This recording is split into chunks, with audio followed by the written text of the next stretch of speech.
Everyone to our February 15th, Leanne Williams, San Diego County Human Relations Commission meeting, and we will get started. All right, call meeting in order. We can take roll. Commissioner Anaya. Vice Chair Arton. Commissioner Chasen. Commissioner Kate Clark. Present. Commissioner Cinnamon Clark. Commissioner De Los Rios. Present. Commissioner Desert. Commissioner Elliott Santos. Present. Commissioner Evans. I think I just saw her come in. Commissioner Evans. I'm here. You just let me in. Thank you. Commissioner Farouk. Present. Commissioner Fowler. Commissioner David Garcias. Commissioner Tammy Gillies. Present. Commissioner Griffith Jones. Present. Commissioner Hassan.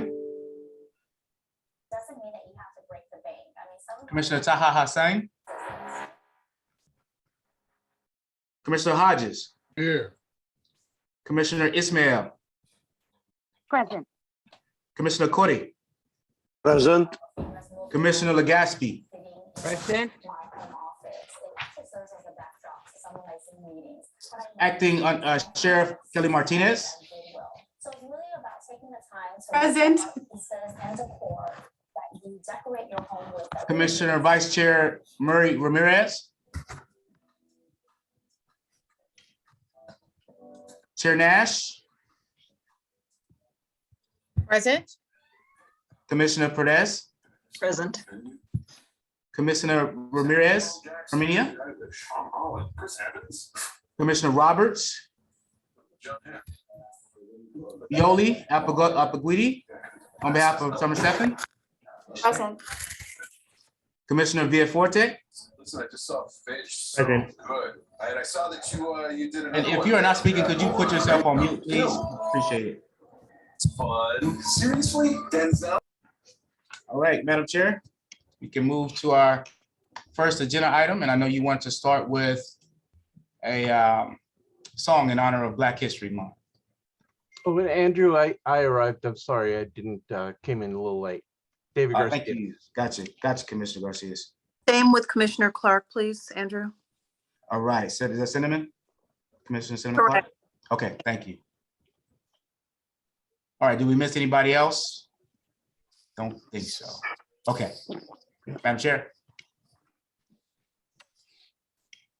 I wanted to, in honor of Black History Month, just do one stanza of Lift Every Voice and Sing, and Andrew Strong and his staff were able to tee that up for us, just for one moment. Thank you.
Thank you.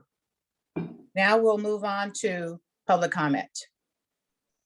And Madam Chair, we didn't receive any requests to speak, but we do have some members of the public in attendance if they wish to speak. And I believe you wanted to allow them 1 minute to make sure we keep to the 15-minute time frame allotted for public comment. And I see we have one hand raised. We have Francine Maxwell. Please allow her to speak on me. Good morning. Can you hear me? Yes, Thank you so much, Madam Chair. I would like to request if you guys could maybe make a PSA. The community doesn't know that they can join a subcommittee, that they're open and that they can participate. It's a wonderful thing. I participated yesterday and was able to do legislative, and I went to the youth. And so if you can just do an extra push to let people know the benefit of participating, because the community, we're still looking, we know the mission vision statements being worked on and it's out there, but when somebody speaks to our children incorrectly in a classroom, and I'm just going to use high-tech middle elementary, the community would love to have a statement, a public statement from these commissioners that sit here. So please consider another media blitz as it pertains to the participation and the inclusion that this commission offers to the public. Thank you so much. Thank you, Francine. And we also had Eramarique Glass Blake's hand up, but I saw it went down. Would you still like to speak, Eramarique? So I'm not sure if I'm supposed to wait until the agenda item comes up. So is this non-agenda public comment, or am I supposed to speak now on my item? This is not agenda public comment, but you can speak if you have to, if you need to take off. Oh, I can wait. That's fine. Okay. Thank you.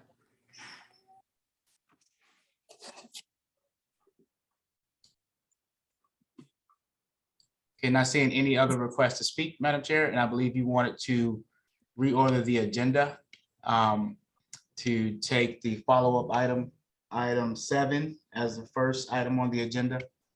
yes, yes, please. Okay. So this item is the follow-up to the discussion on the letter to the commission from the center, the subject of follow-up on the request to have Commissioner Hodges resign or removed from the Leon Williams Human Relations County Human Relations Commission. Turn it over to you, Madam Chair, for discussion.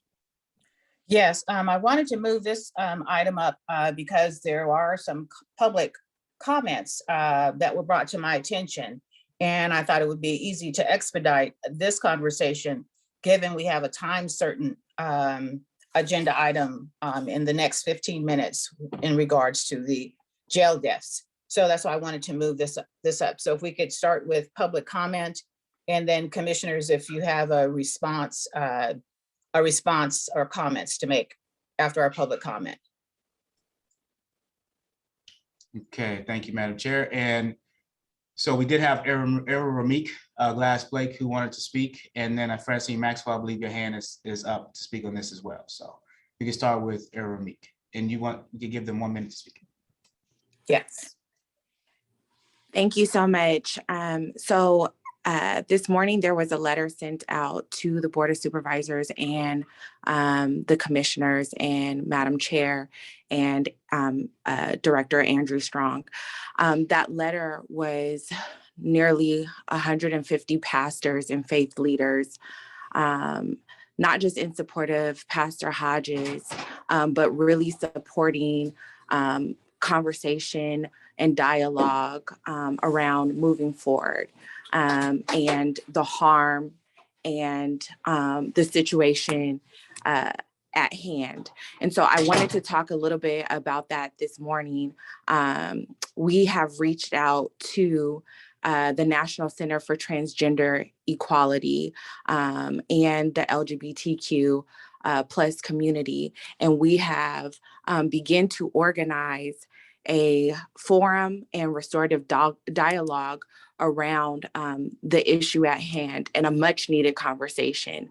Pastor Hodges and many other pastors and faith leaders have agreed to be a part of the dialogue and participate and attend the forum.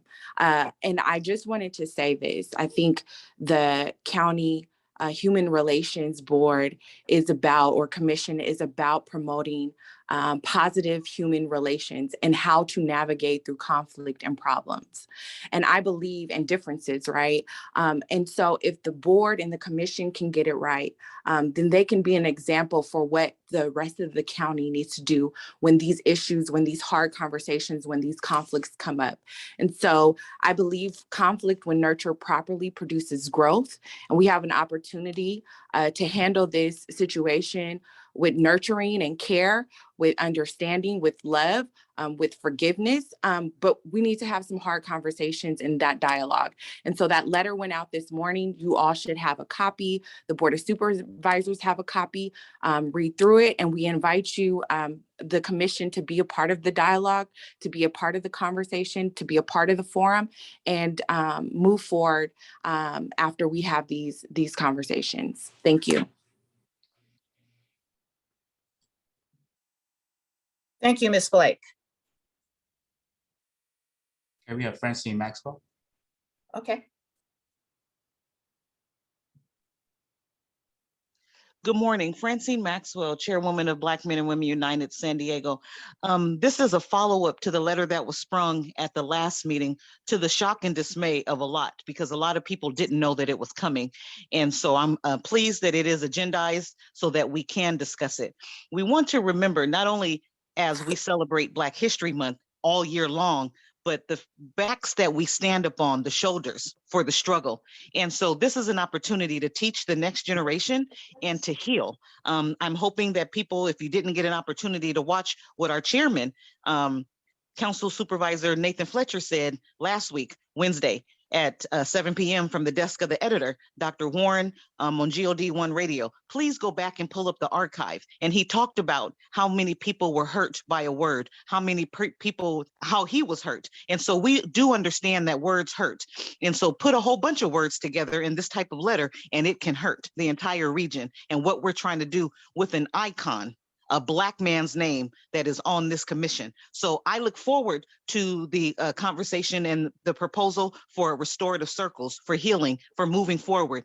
You are the people that are supposed to teach the next generation that are coming behind. And so I would hope that we would just bend that corner and know that this too shall pass, and everybody show up with their own sack lunch and a couple bottles of water, and let's hash this out. And let's have an uncomfortable conversation in a safe space and agree to disagree respectfully. And remember that we do have a civil society and we need civility in this particular issue.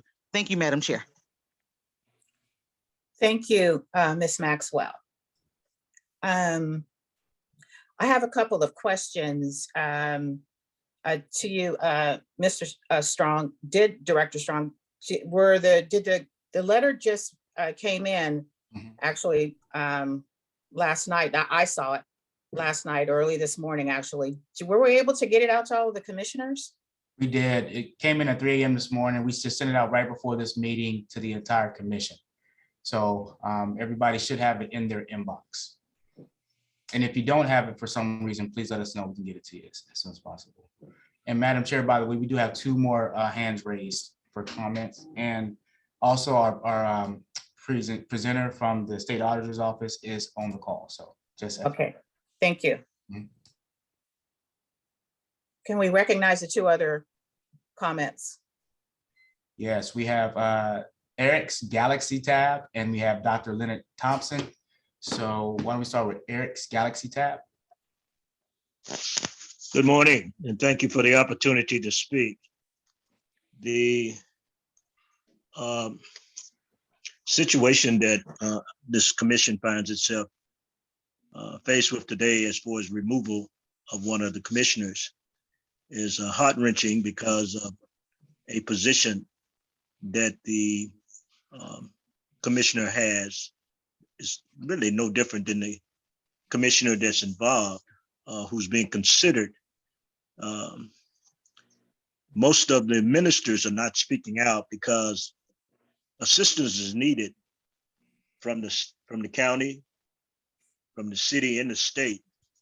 And when you have people that will go on air and literally say, because of the position that a man of faith takes about a considered atrocity as far as his faith is concerned, and yet still be willing to associate without being critical or condemning about the other individual's position, I think it's totally unfair. And then having the discussion about removing him because of the position that he takes is totally unfair.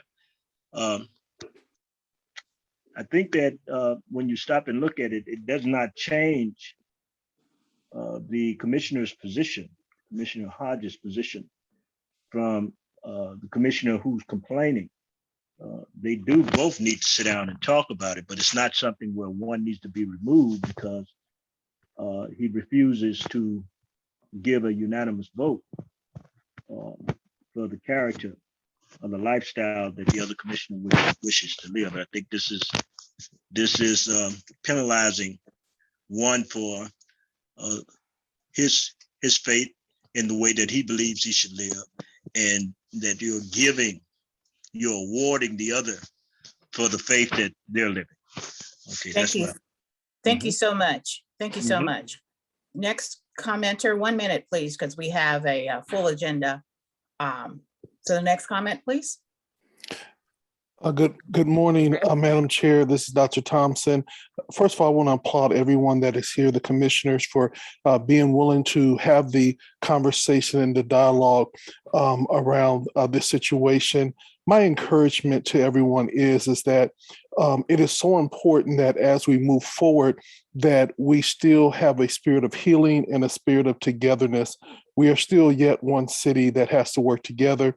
And I think it's so important that if we get to a restorative practice, you all will be the example of what so many other commissions would need to do to continue to heal our city and strengthen our city. So I'm just encouraging the restorative practice and the restorative circle, and hopefully we can get back on the plan of unity and what's best for our community. Thank you so much. Thank you, Dr. Thompson. Any comments from the commissioners? We do have a time certain presentation, and willing to come back to this topic after the time certain conversation regarding the jail death study that should begin now and go to about 10:45, 10:50, and then we will circle back on this particular topic. And we did have four hands up, so we definitely have those. Keep your hands up, that way we know once the next presentation is over. I'll write your names down, that way we have it, okay? Thank you. Thank you. And we could go to, if we can move over Mike Tilden from the attendees. He's going to be our presenter on the jail deaths this morning.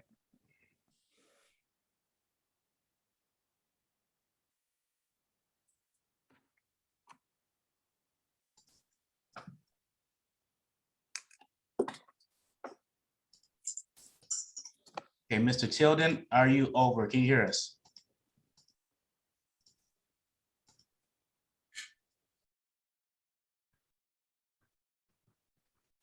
Good morning, Madam Chair and members. Can you hear me okay? Yes, we can. And let me stop sharing my screen. Let me see if we have our camera up, and that way we can see you.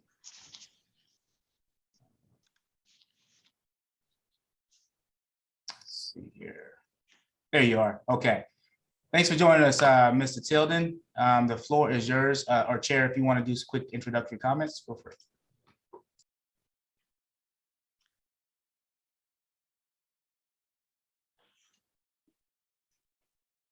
You're on mute, Madam Chair.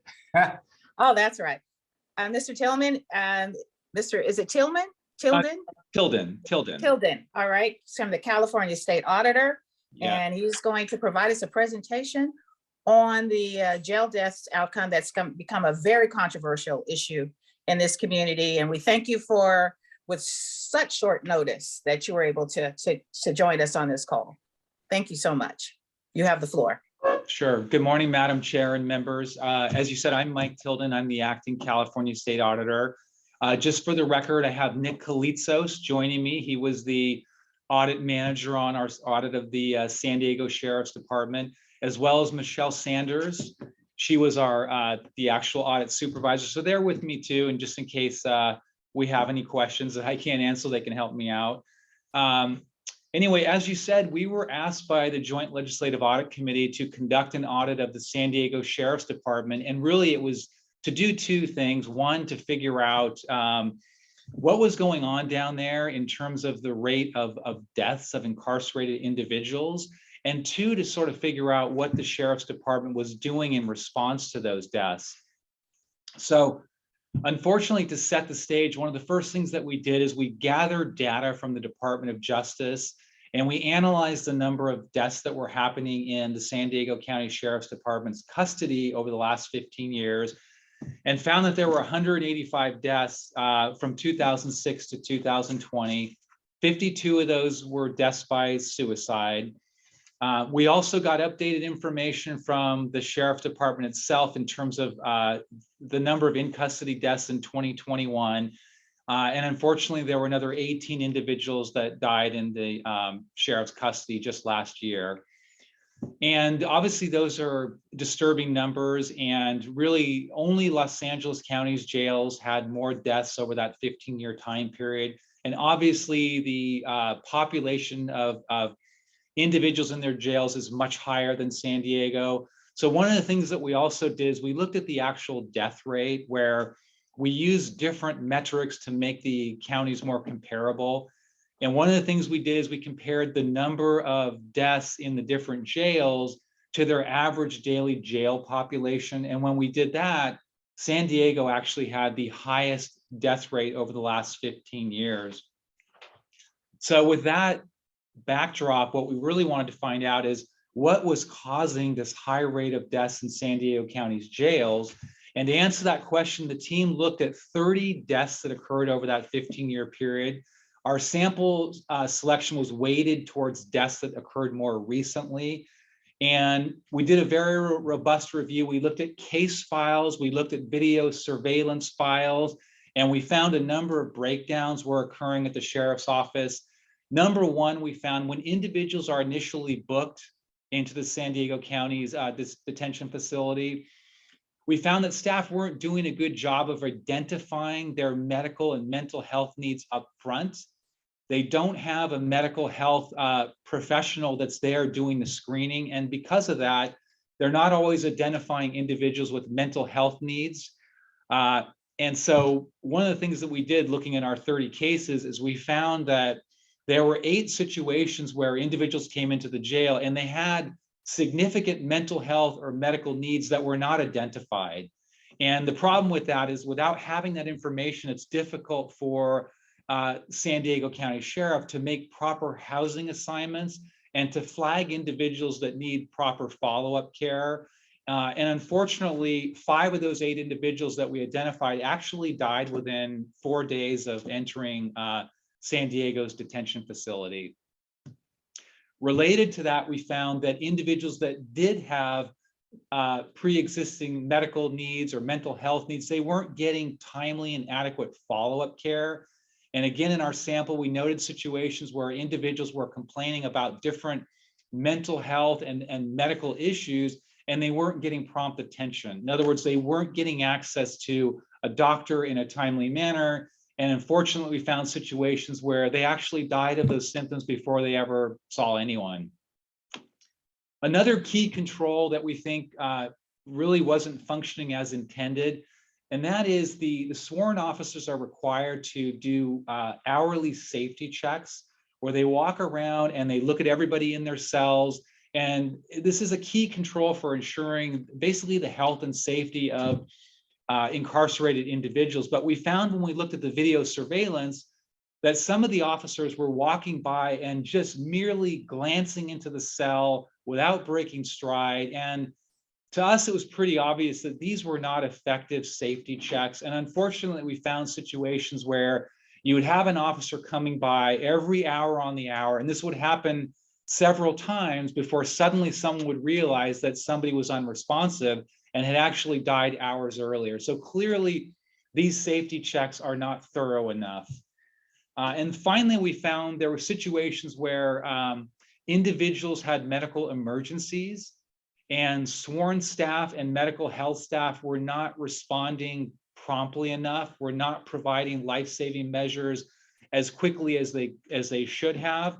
And as a result, you know, that the slow response in some of those situations may have contributed to individuals' deaths.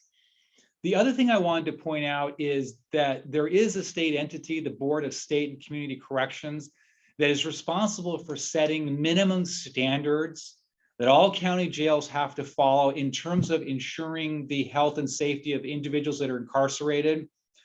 But the board, they set these standards and they see them as minimal standards. They set the bar very low. And their expectation is that the counties will develop more robust policies and procedures that would be responsive to their own risk. But we found that that's not really occurring. The counties really aren't developing, by and large, more robust policies and procedures. And so the next thing I wanted to talk about is, given this high rate of death, we know that the San Diego Sheriff's Department, they do a number of internal reviews. So we wanted to look at how robust are those reviews and are they serving their intended purpose? And really that purpose should be finding out what's happening, what's causing the deaths, and are there any systemic breakdowns? Are there any deficiencies in policies and procedures that the sheriff could identify as a result of these investigations to make changes to prevent similar deaths in the future? And unfortunately, we just really didn't see that.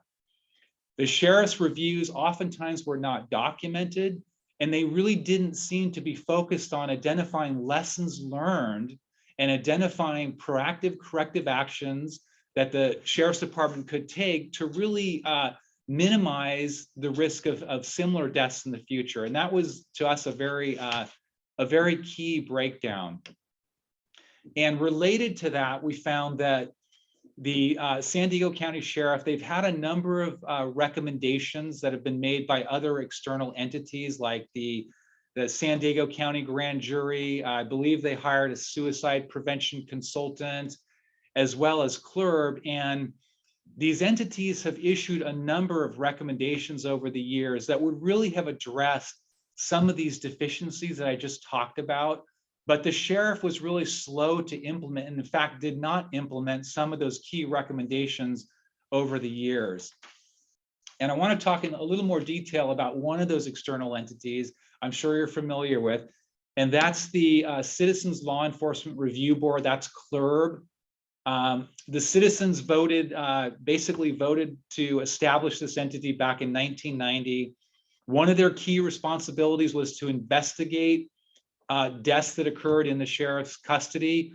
But unfortunately, CLRB has failed to provide effective oversight of deaths in the sheriff's department jails. One, the reviews that they're doing are really not independent. Everything that the CLRB investigators are reviewing are basically an outcome of the sheriff's investigations. In other words, CLRB's investigators are really reviewing documentation that's provided by the sheriff's investigators. CLRB investigators, they don't conduct any interviews with sworn officers or any other witnesses. They also don't actually visit the scene of the death. So that's really very important. We think the fact that this is supposed to be external oversight of these deaths, but in fact, these reviews are really not independent. Another major problem is that they're not timely. We found that from 2006 to 2017, CLRB failed to investigate 57 in custody deaths. And that's nearly a third of the deaths that occurred during that time period. And one of the key reasons that CLRB didn't do those investigations is they didn't really prioritize the investigation of in custody death. They have other responsibilities that we think are a lower priority, but they didn't prioritize that work, and as a result, didn't investigate quite a few of these deaths. Finally, when we looked at the case files and we looked at the investigators' notes, we found that their reviews, when they did conduct them, were not very thorough. We found that there were discrepancies in the case files that the CLERB investigators really didn't follow up on. So as an external oversight entity, CLERB really needs to tighten things up. They need to start conducting their investigations more independently. They need to negotiate with the sheriff to gain access to sworn officers and to gain the ability to actually interview those officers and get their cooperation in terms of figuring out where the breakdowns are occurring, what's causing them, and what positive changes can come out of those reviews. So lastly, I wanted to talk about our recommendations, and this is an area where we spent quite a bit of time thinking about who's in the best position to really push the sheriff to make these much needed changes. And unfortunately, there really isn't any single entity that really has sufficient oversight of the San Diego County Sheriff. Obviously, this is an elected office. And so when we kind of thought about who could compel the department to make these important changes, we considered the San Diego County Board of Supervisors, but that entity has very little oversight over the sheriff. Primarily, their authority is just in the area of reviewing and approving the sheriff's budget. We also looked at the state level. We looked at the Attorney General, but they're not really very well positioned either to push the sheriff to make changes. So against that backdrop and the fact that we see this continuing high rate of deaths in San Diego's jails and the department's ineffective response to those deaths in terms of making important changes, our conclusion was really it's the state of California, it's the legislature that really needs to push the San Diego County Sheriff to make much needed changes. So that's the direction that we went. We have a number of recommendations to the California legislature to require the Sheriff's Department to make changes to their policies and procedures. For example, in the area of the intake and the bookings, we have recommendations that the legislature require the sheriff to make those evaluations a little more thorough and to do a better job of identifying, the mental health needs, the medical needs of individuals at intake. And part of that is requiring that the sheriff have a mental health professional there. So when individuals are booked, you have an appropriate person that can actually identify mental health needs and make sure those individuals get the appropriate housing assignments and get appropriate access to follow-up care.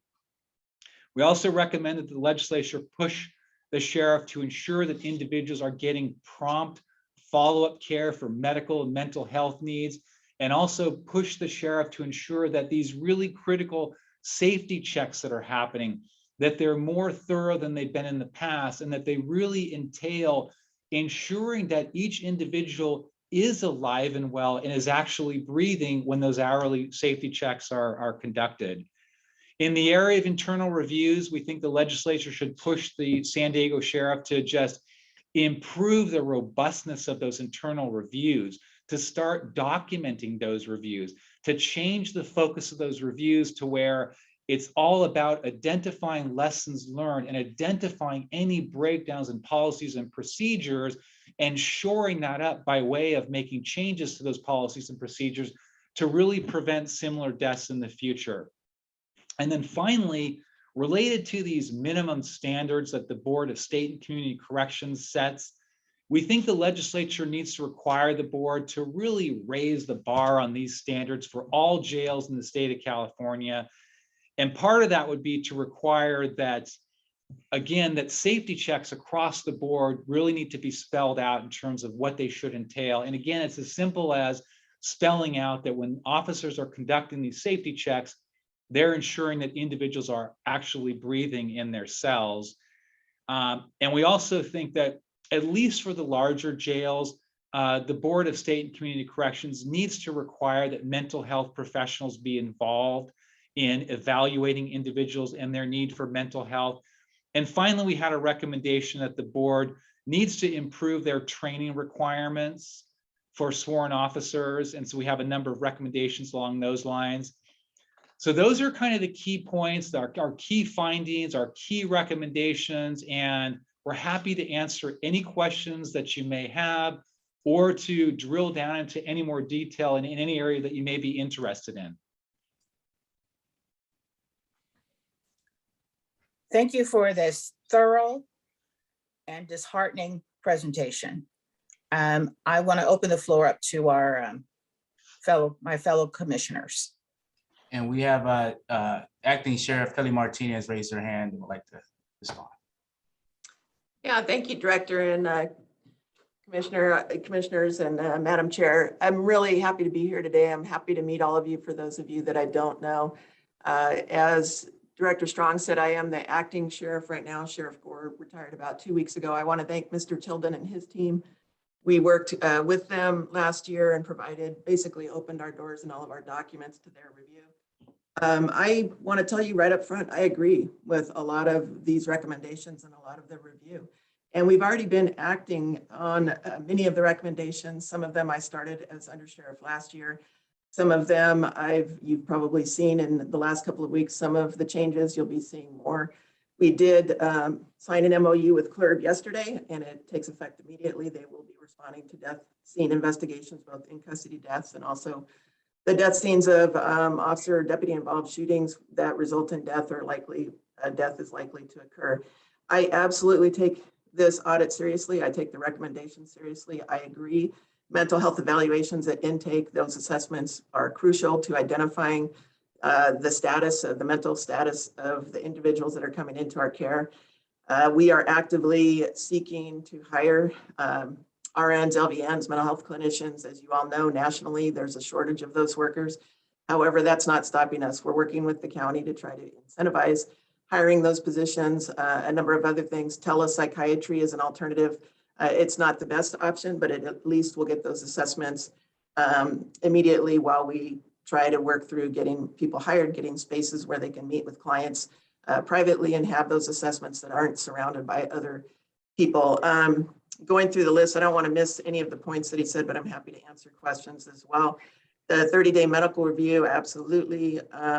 Our internal assessments, I agree, our incident review boards haven't been effective in identifying some of the issues and concerns that Mr. Tilden and his team identified.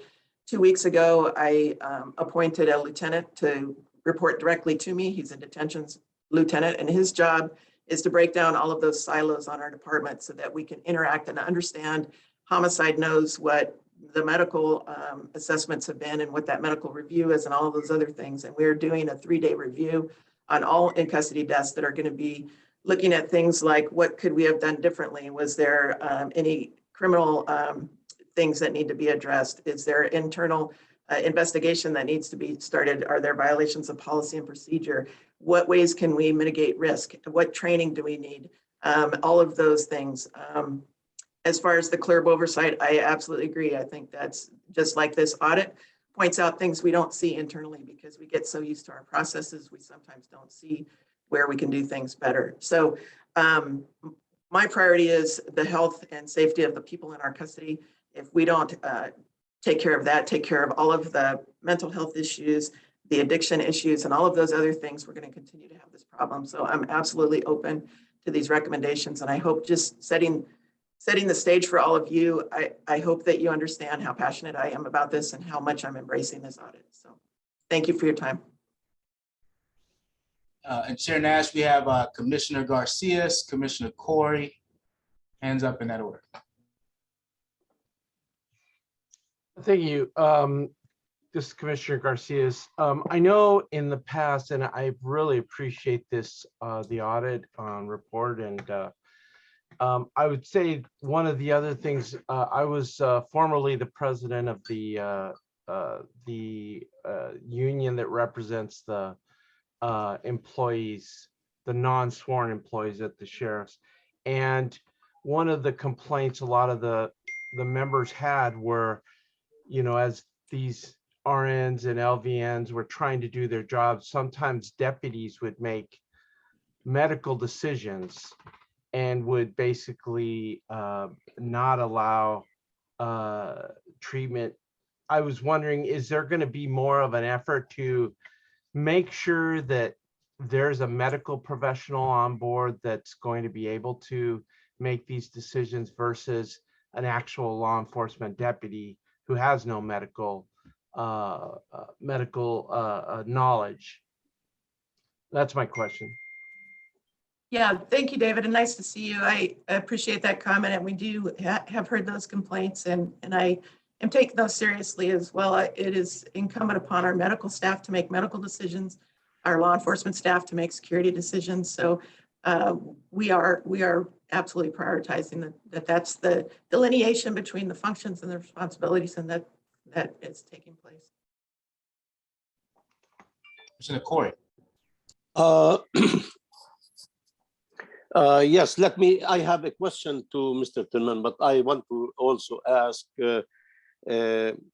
Ms. Martinez, how long have you been with the Sheriff's Department?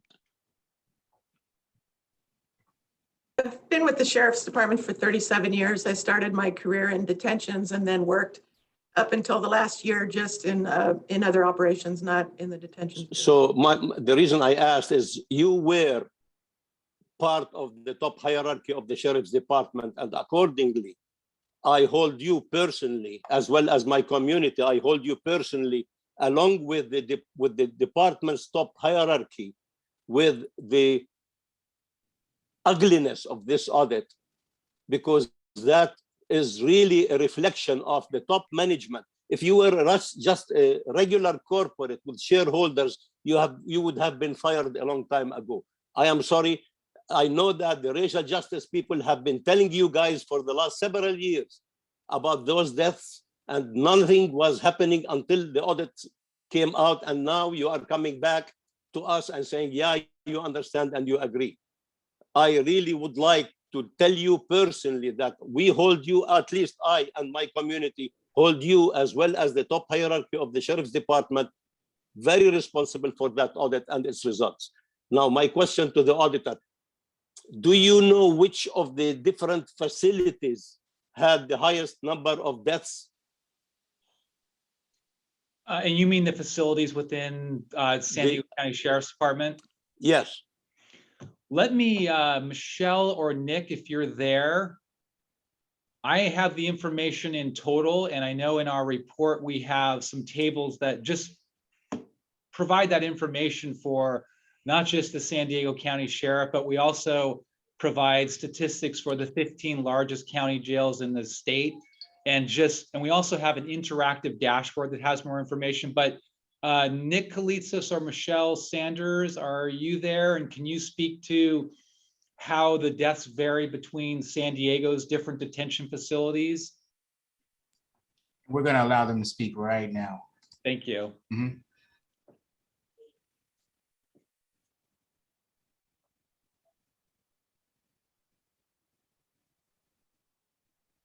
It's like they're over and should have the ability to speak now. Okay, thank you very much. So in looking at the statistics across the jails, the two jail facilities that had the highest rate of deaths, I believe, are the Vista Detention Facility and George Bailey. I don't have the data in front of me, but really we found the problems, the four areas that Mr. Tilden talked about across all types of facilities, as well as the various demographics. In terms of the 30 deaths that we looked at, we found those problems across the board. Okay, my next question basically is, are you aware that the ACLU has also initiated a lawsuit against the Sheriff's Department? And are you a party of that lawsuit, or are you not? It's our understanding that there is some litigation that's been ongoing, and I believe was ongoing at the time of the audit, and we don't have any information about that. I mean, audit standards require us to conduct our audits in such a way that we don't infringe on any ongoing litigation. So we really wouldn't be able to comment on that. Okay, thank you. And we have Francine Maxwell from a member of the public that would like to make a comment. Turn that.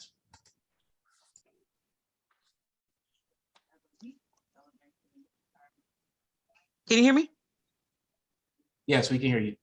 I'm so sorry. Good morning, Francine Maxwell. We were waiting for this report. We're excited about the change that is going to occur. Of course, we send our prayers to all those families that were lost and all the voices.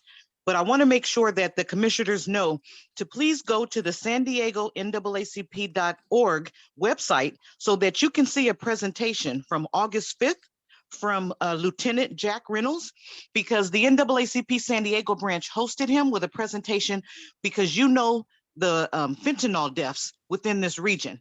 And so we were very concerned at the time, and we still are across the region about the fentanyl deaths. And he was very personable. The doors were open, and Lieutenant Jack Reynolds came, so you can see his presentation there on the San Diego NAACP.org website. And I would ask that this commission as well hold an open house along with the top leadership with the sheriff's department so that you can help educate things that the community can find on their website.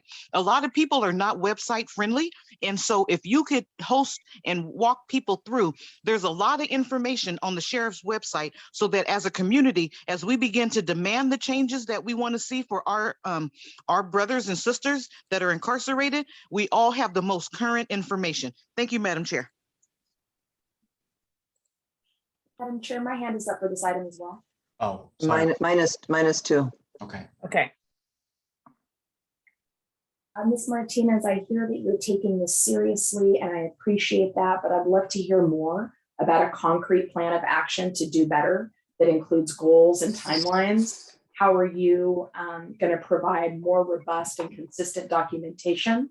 What is the plan not only to prevent future deaths, but to take meaningful action in response to deaths and investigate them consistently? What is the plan to improve the current minimum standard that appears far too light, given our region is so out of step with other law enforcement agencies with nearly twice as many deaths? So would love if you could provide some specifics, goals and a timeline to help us understand what the plan is to improve so that we can support it. And thank you so much, Mike, for your presentation.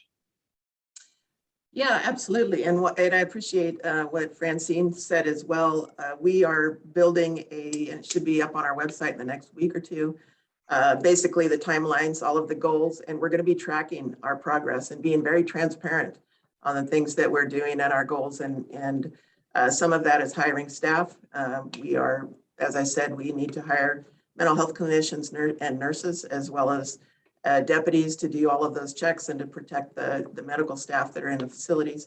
We have a renovation project for George Bailey, which is one of our facilities that probably needs the most work, although they're all aging and need work. We have a plan to spend about $40 million on those renovations in the next 2 years. We are already working to improve the wireless system in our facilities. That should be done. Facility by facility, we'll have that timeline on our website, but the final facility upgrade will be done early in 2023, although some of those will be sooner in the next coming months. And that wireless system will really help with what Mr. Tilden talked about with the connectivity between healthcare systems so that we understand what is going on in the community healthcare for the individual, and we can continue that care while they're in our custody and then offer them resources moving forward. We are starting the medically assisted treatment program that's already beginning with our pilot program, and that will help with the drug addiction and some of the overdoses that we're experiencing in our jail.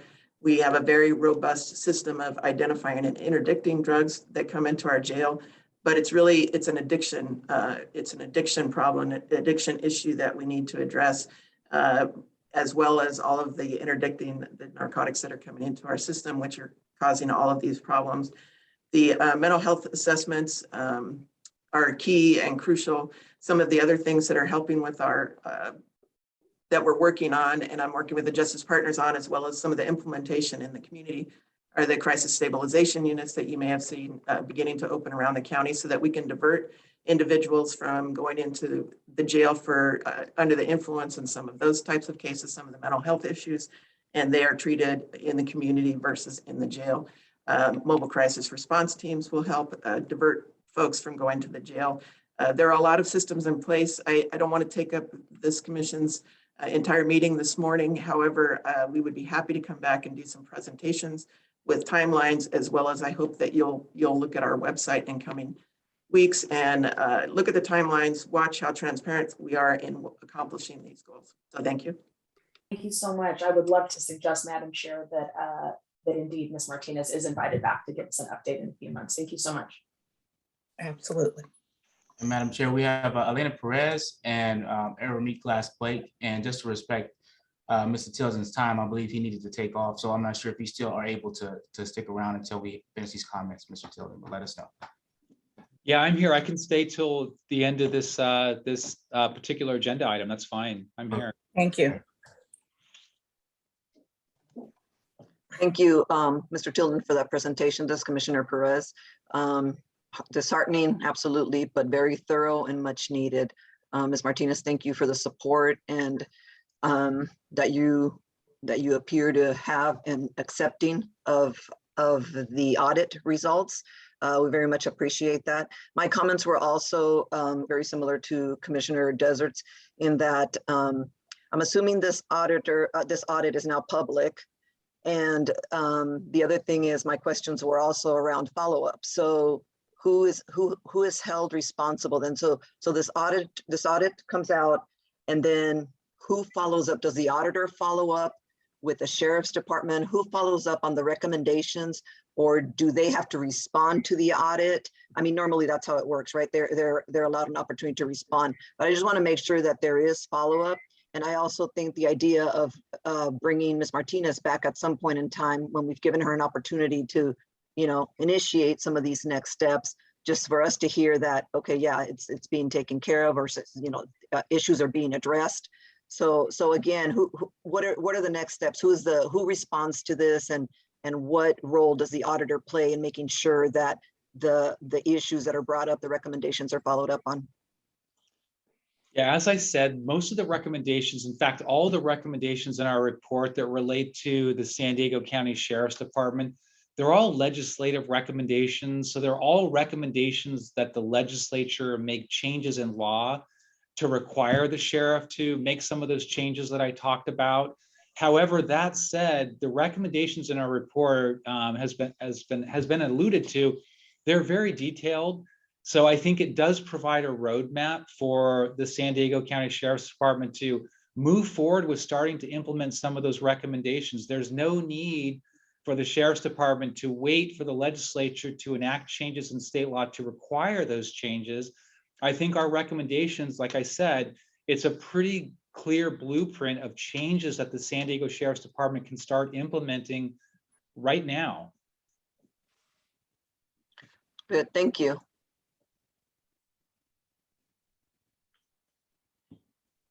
Commissioner Farouk. Yes, thank you. Thank you, Mr. Tilden, for the presentation. This was really helpful and informative. I have to affirm Commissioner Corey's comments earlier that I wish it didn't have to come to an audit for these issues to be taken seriously. I think it should have been happening way before, considering the considering how critical this issue is. I do think it didn't have to come to this point for it to happen, but I'm glad we're at least here to talk about this really critical issue. I'm curious, Ms. Martinez, who is, I know you talked about transparency a little bit. I'm curious to know who is overseeing this process outside of the sheriff's office?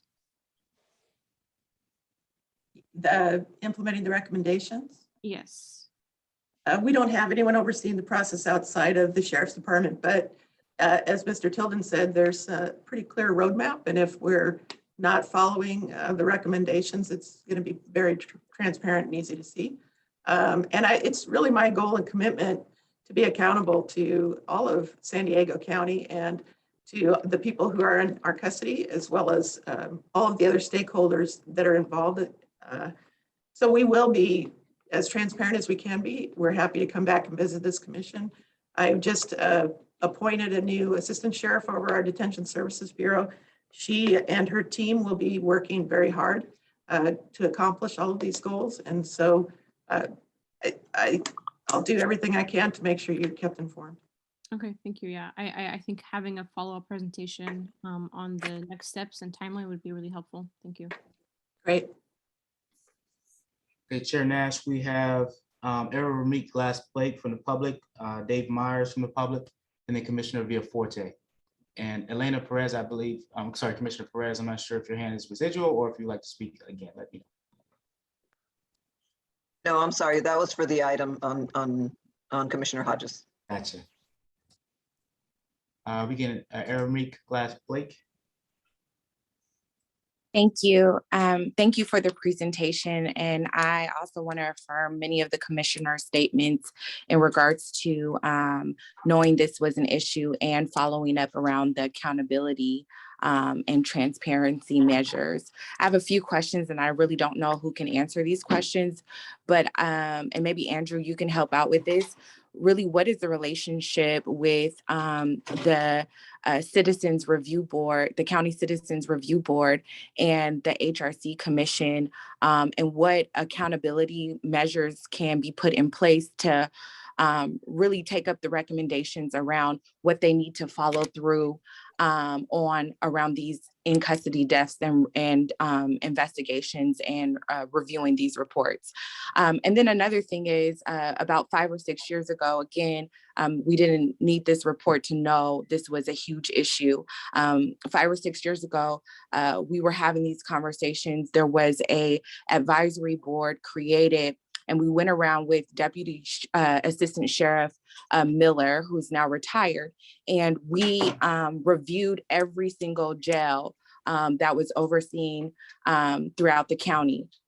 And we had severe issues, but we started to make progress around change. And once he left and things started to get political, a lot of the changes kind of went to the wayside.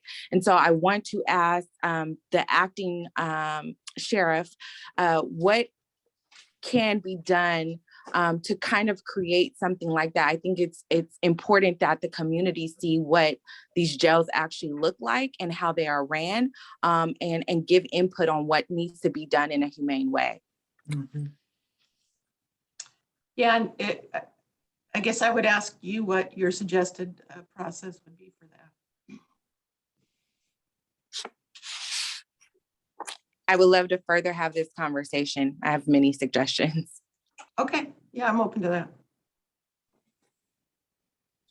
And Mr. Tillion, I think I saw you come off mute about, were you going to speak to the relationship between CLRB and the Sheriff's Department? And any oversight that could potentially happen? In addition to what's already occurring?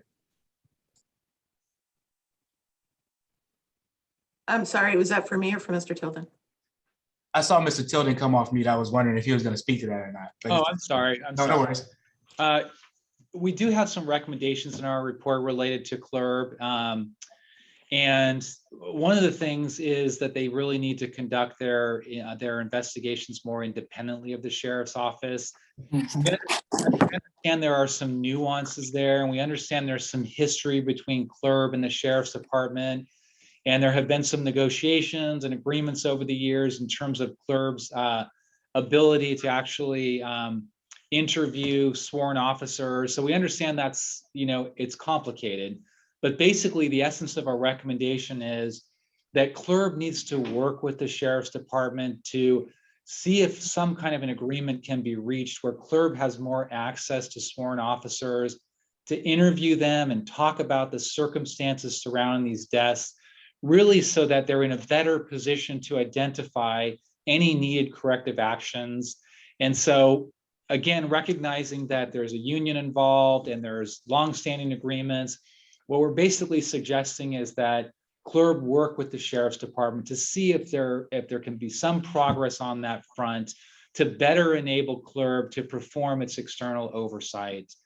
The other recommendation we have that was specific to CLRB is that I mentioned that there were a number of deaths that weren't investigated from 2006 to 2017. Well, 40 of those were natural deaths. And there was a time when CLRB didn't review natural deaths. And as I said, we've seen situations where just because a death was classified as a natural death doesn't mean there aren't some lessons that can be learned from that death around the area of, was the individual's mental health needs taken care of? Were their medical needs taken care of in a prompt manner? So for now, CLRB is investigating natural deaths, but we think they need to follow up on that and actually change their rules and regulations to continue that, because our concern is you could get new leadership at CLRB and then they might decide to stop investigating those natural deaths again. Those were the main recommendations. I suppose a more detailed recommendation that we had for CLRB is they need to develop a more robust training manual that really specifies what their investigations are going to entail and how they're going to follow up on any discrepancies that they see in various documents and notes that they get potentially from the sheriff's office. Thank you, Mr. Tilden. And then just to answer your question about the relationship between HRC and CLRB, and if HRC could be an oversight body, HRC was not set up to be an oversight body or an investigatory body. That's not something that was in the bylaws or as a part of the mission that the board directed. If that was to change, that would need to be something that this commission will want to try to advocate for, and then maybe potentially put it in their bylaws. But that's something that has to go to the Board of Supervisors for approval and adoption. So that answers your question. And Commissioner Villaforte. Thank you. Thank you, Mr. Tilden, for the presentation. I guess my question is for the Acting Sheriff Martinez. So I'm struggling to understand why the Sheriff's Department has a permanent seat in the commission, especially after a report has shown what many of us in the community have already known. Can you explain to me your understanding of the Sheriff's role in this commission and how we as commissioners can help best help moving forward? And additionally, after Sheriff Gore's retirement, we've heard that some advisory groups have been disbanded, for example, the LGBTQ advisory group. So in your timeline, what's your plan in making sure that community voices are heard? Well, I want to correct some misinformation. We didn't disband any advisory groups. I postponed the meeting from this week to a month from now on the LGBTQ plus advisory council. And the reason for that was it was really Sheriff Gore's committee, and I really would like to expand the outreach in that group. I think we need youth, transgender representation. We need more representation from the Sheriff's Department and also from the communities that the sheriff serves and people who have lived experience in the justice system and in the jail. So there's no disbanding. It's just a reconvening next month so that I have some time to sort of think about that process and how that will look. We plan to have an open house and invite the existing council as well as other members of the community, and we'll be advertising that. So just to put that aside, I'm not getting rid of or reducing any of our footprint or our outreach with the community. I'm expanding it. I think there's a lot of opportunity for groups that we haven't been meeting with and for people that we haven't been touching. So as far as the standing position on this board, this is the first meeting I've attended. I don't know much about it. As I said before, I'm new in this role 2 weeks, and the sheriff, a lot of the things that he was doing, I'm now stepping into. So I look to learn and grow in this position. So thank you so much for your question. We have Dave Myers and then Commissioner Legaspi.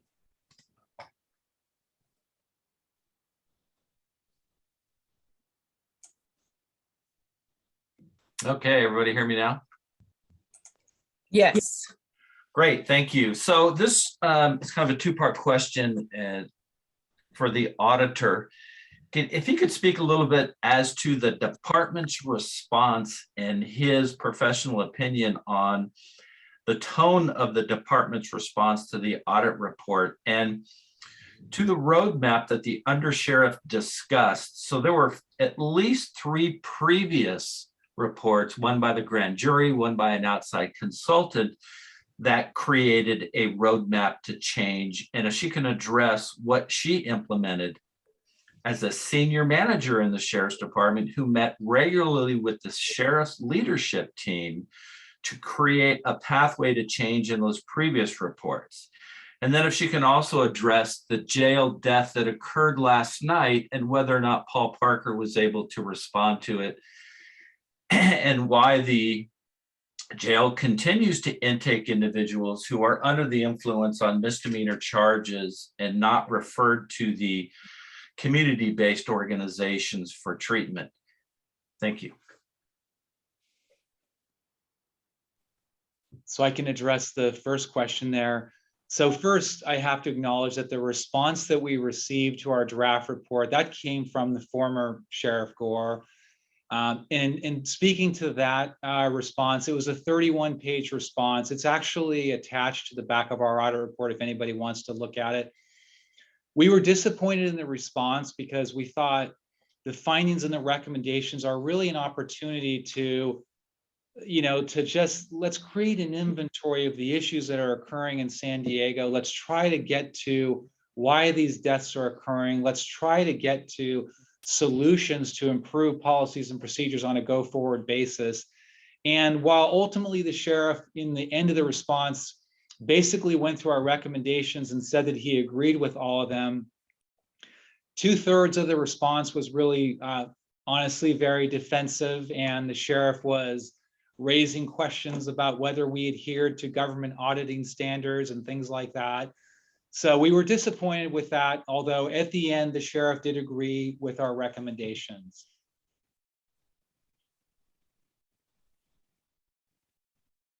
And to the second part of the question, I have been the undersheriff for almost a year.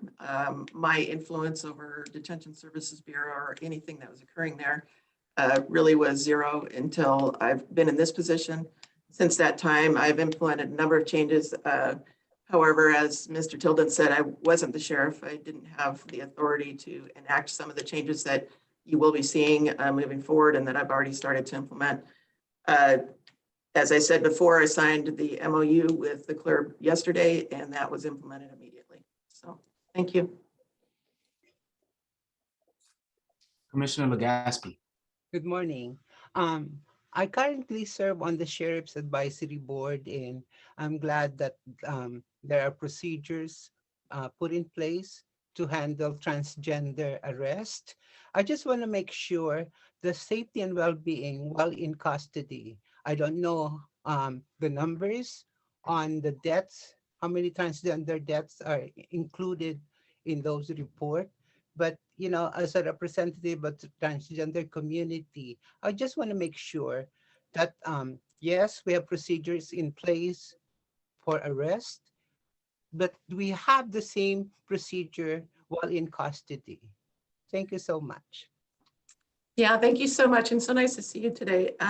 We actually put out all of our training again. I believe it was Friday of last week. So, and I appreciate the council's participation and help with all of, advising on that training and what it should look like. It's absolutely crucial that we respect everyone who's arrested and treat them in the way that they should be treated. So thank you so much for your question. Not seeing any additional hands up, Madam Chair. Oh, great. I had some comments, and I'm coming from a place of, I take this very personal, up close and personal. I had an extended relative that passed away in your prison or in your jail. I do lift up and agree with Commissioner Corey and all of the comments that have been made, but put primarily Commissioner Corey around the fact that this has been going on for years. I've heard reports, I've heard audits, I've heard community members getting involved. And to the extent that we have, to me, what I call a big quiet secret of 185 people dying in jail cells is alarming and quite disturbing, quite emotional for me. Knowing that a safety check to check someone who's breathing was overlooked. That's appalling. That's inhumane. And it is embarrassing. It's disgusting. Turns my stomach. This is why the community has no trust in law enforcement,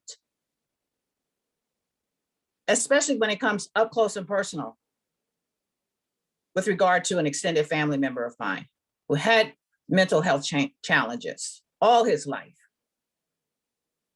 That should have been known and should have been treated. Mr. Tilden, thank you for your time with us today. I'm very concerned. Yes, I want to see updates and reports going forward. But we got to move forward, but we have to, for me personally, I have to hold on to the hurt, the trauma, and the fact that a common sense safety check was overlooked to ensure someone is breathing. We got to do better. We have to do better. I'm concerned that, yes, this position is an elected position, and it appears to me to have shallow accountability. That structure has to change. I don't know how it can change, but that structure has to change. To give one leader that much power and authority that then does not delegate, I would assume, power and authority to his leadership to make changes is very, very concerning. Very, very concerning. So there has to be some accountability on the part of somebody, a body somewhere, some entity that keeps the deputy sheriff, the newly elected deputy sheriff, accountable to the community, to the voters. And so transparency is going to be something that we will be looking forward to in the future, but changes under you, Kelly Martinez, we expect changes to happen. Common sense changes, like checking on somebody and see if they're breathing. That's a no-brainer. So I would suggest we have a subcommittee, a public safety subcommittee that's very, very powerful. They're overloaded. and this will be another major issue that I'm going to ask the subcommittee to take on in terms of our public safety subcommittee. We need to address this. It's really sad that we're just volunteers. We're not paid to do this. But you keep bringing issues to us as if we feel like we should all be on a hired staff somewhere to make changes. We're expecting more. We're expecting immediate changes. In fact, Kelly, since you're the acting deputy sheriff, we invite you to attend these meetings on a regular basis. And we will agendize this item every meeting, starting from, again, are you going in and checking to make sure all these inmates are breathing, up to the other changes that you can make. So we do invite you. We're gonna request of you strongly to attend these meetings. We will agendize this item so that we have to get some results. We got to develop a trust in our law enforcement. And I'm concerned that our trust is very, very minimal at this point. It's disheartening, heartbreaking. So we have to make changes. Thank you for being here. Anyone else have anything to comment on in regards to this article, in regards to this issue? Commissioner Evans, I am really shocked. I'm just sitting here floored. I cannot believe what I just heard, and I'm just amazed. I hope you can hear me because I'm in a work zone. But Ms. Martinez, we do want you to come. You not a representative, because apparently I get the feeling that the sheriff was basically placating us. And, that's a horrible feeling to think that. I took him very sincerely on the things he was saying, but basically he was just placating us. And senior representative is not the same as you being at our meetings. So I would hope that you would have us in your agenda, in your schedule, and be here in person each and every time. Thank you. We have Commissioner De Los Rios hand up. Good morning, everyone. Thank you very much, Auditor, for that report. I am also sitting here appalled and sick. I am the public safety chair for the Public Safety Committee. And, you know, I volunteered for this committee because I did see the urgency of the distrust with community and law enforcement. And after this audit, it just confirms all of the questions and doubts. And I frankly don't know where to go from here, because we can learn and research and be placated by all of the law enforcement dynamics.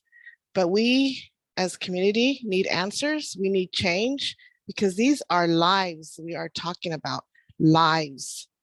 And I'm going to stop right there because I am very, very infuriated. And as a Public Safety Committee, I will take this back to our committee and see what our next steps are. But I too agree that the Sheriff Department take a stronger role in this commission, because this is a serious, serious, serious audit. Thank you very much. And looks like we have David Garcia's hand up again. Yes, I'd just like to say, you know, I really hope that,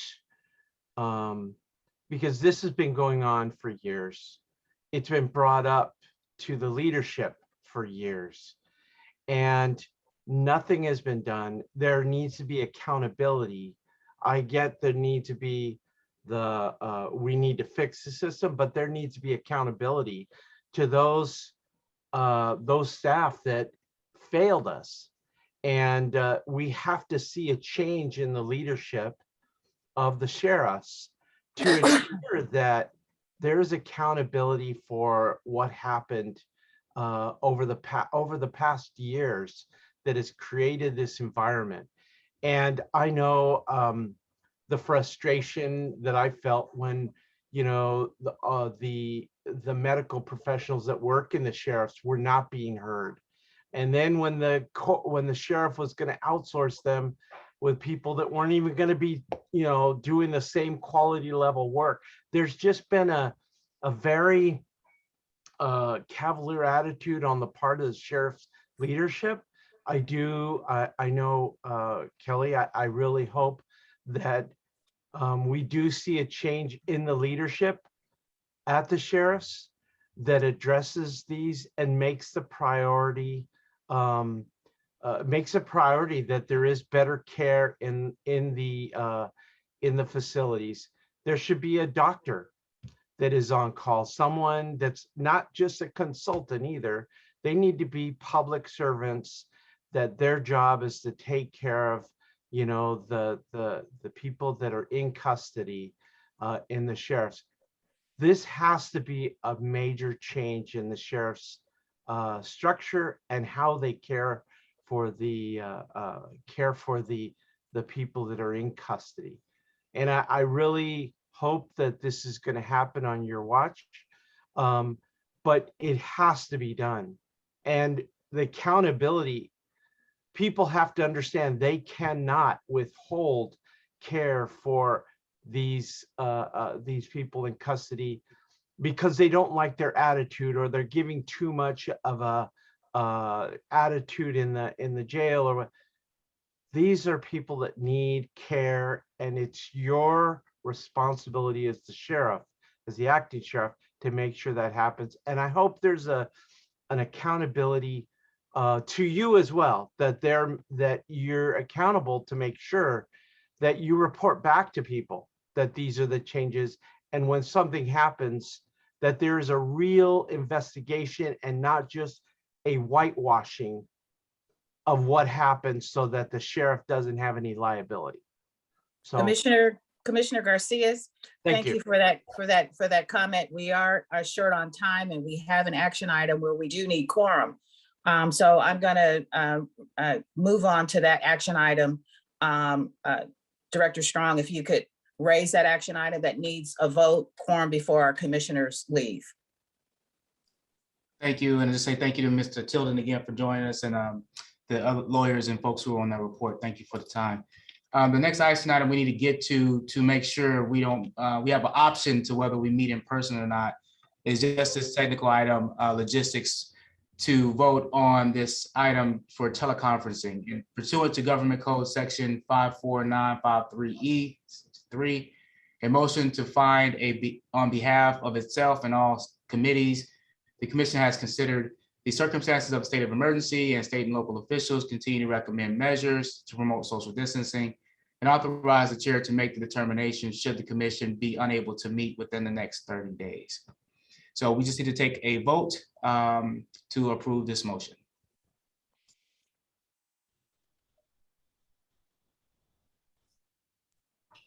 You don't need a second? We need a move and a second. So moved. Second, Commissioner third, fourth. We'll call for the vote. Commissioner Anaya. Commissioner Arton. Commissioner Chason. Aye. Commissioner Clark. Aye. Commissioner Cinnamon Clark.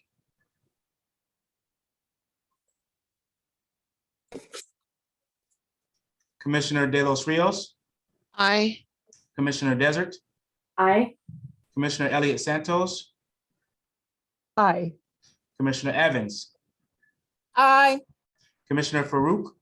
Aye. Commissioner Fowler. Commissioner Garcias. Aye. Commissioner Gillies. Aye. Commissioner Griffiths Jones. Commissioner Hassan. Aye. Commissioner Hodges. Aye. Commissioner Ismail. Aye. Commissioner Corey. Aye. Commissioner Legaspi. Aye. Acting Sheriff Martinez. Aye. Chair Nash. Aye. Commissioner Perez. Aye. Commissioner Herminia Ramirez. Commissioner Roberts. DA Summer Stephan. Aye. Commissioner Villaforte. Aye. All right, thank you all. That motion passes. So we can now move back to agenda item 7. 7. If you want to continue that conversation, Madam Chair, from this item. Absolutely. Absolutely. I know Commissioner Desert has some comments. I would like you to go first because I know you have another appointment. Thank you so much, Madam Chair. I want to thank our folks who participated in public comment, including Ms. Blake. Having a forum with faith community leaders to dialogue about the LGBTQ community is a really good thing. I want to start by saying that, but I want us as a commission to reflect on our commitment to civil rights for all. The existence of civil rights for our transgender community is not up for debate in this space.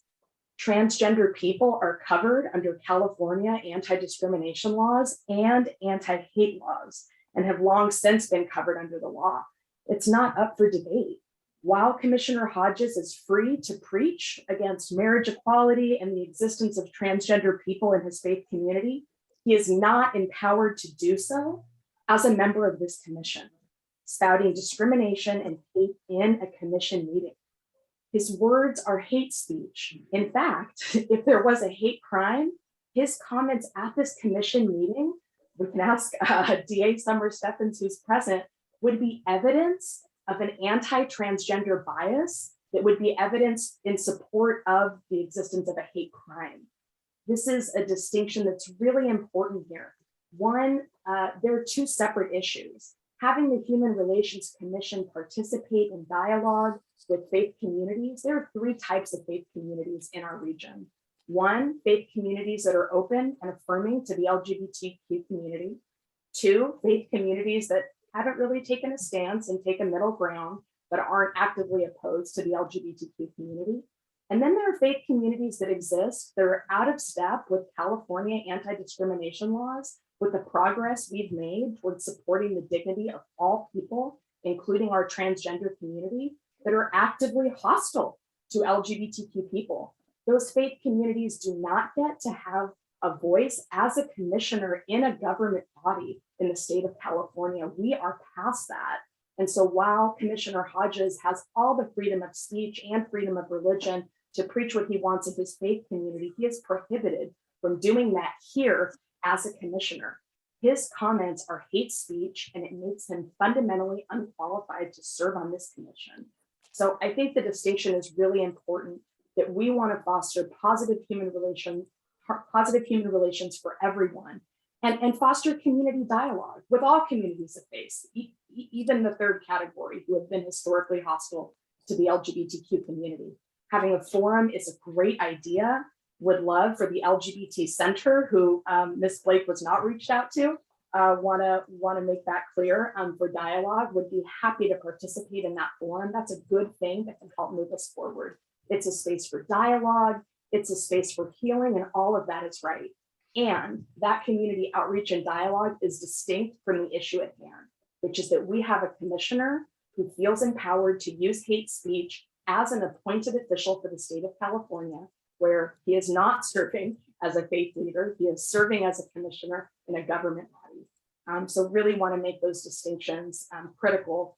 We can move forward with both paths. Remove someone who has spouted hate against our transgender community and refuses to take that hate back, stands fervent in his opposition to the transgender and LGBTQ community, while we create and participate in community spaces and forums that are about dialogue and healing, and having really much needed conversations, in particular with a third group of faith communities here in San Diego who have been historically and fervently opposed to the LGBTQ community. So I welcome that dialogue, and it is distinct from what we're trying to do here, which is ensure that our duty as commissioners comes first, and that we are here to promote the positive human relations of everyone. And that includes the transgender community, who was specifically included in the recreation of this commission, is included in California anti-discrimination laws, and is included in the community for whom hate crimes exist under our state laws. Thank you so much. We have Commissioner Perez and Commissioner Gillies, and we also have Aramik Glass Blake from the member of the public. Commissioner Perez.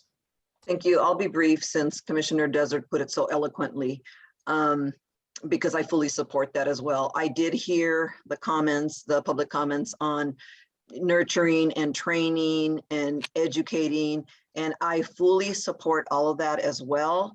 I think the two paths are important. However, I strongly feel that a commissioner sitting on this Human Relations Commission should not sit on this commission with those types of beliefs. You know, there's a lot of new rules, there's a lot of new legislation for this, and we as a commission, our mission is to be fair, to treat people with respect, to be accepting, to be inclusive, and all of that negates Commissioner Hodges' stance.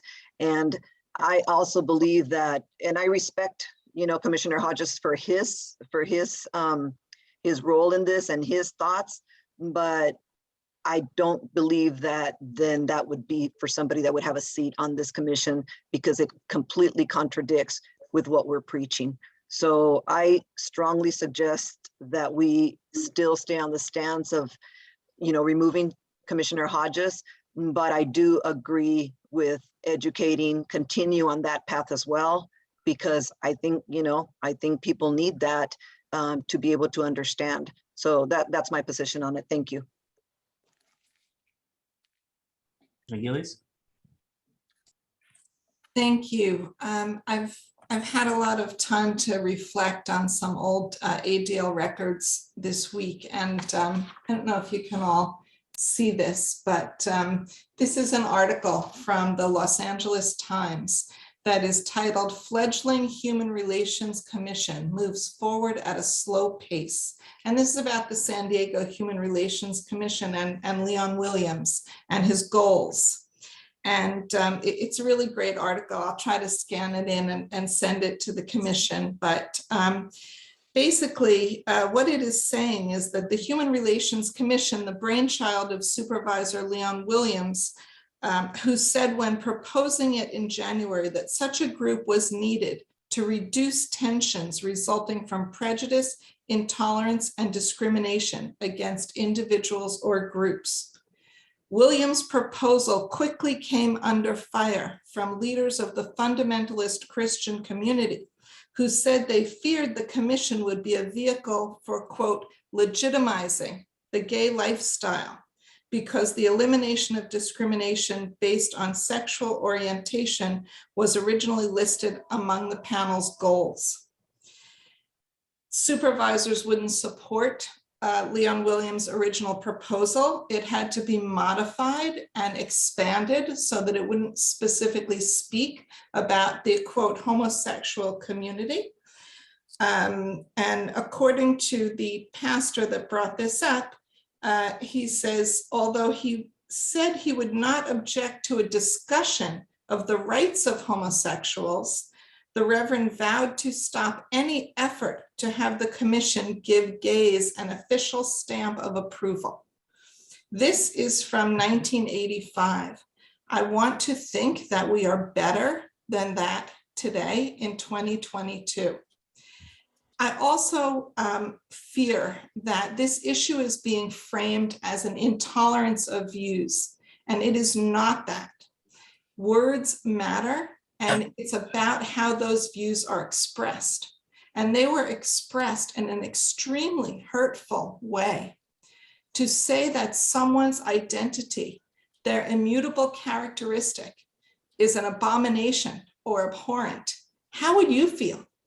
Take out the word the trans identity and put in any other identity, Jew, Black, Arab. How would you feel if it was said that you were an abomination?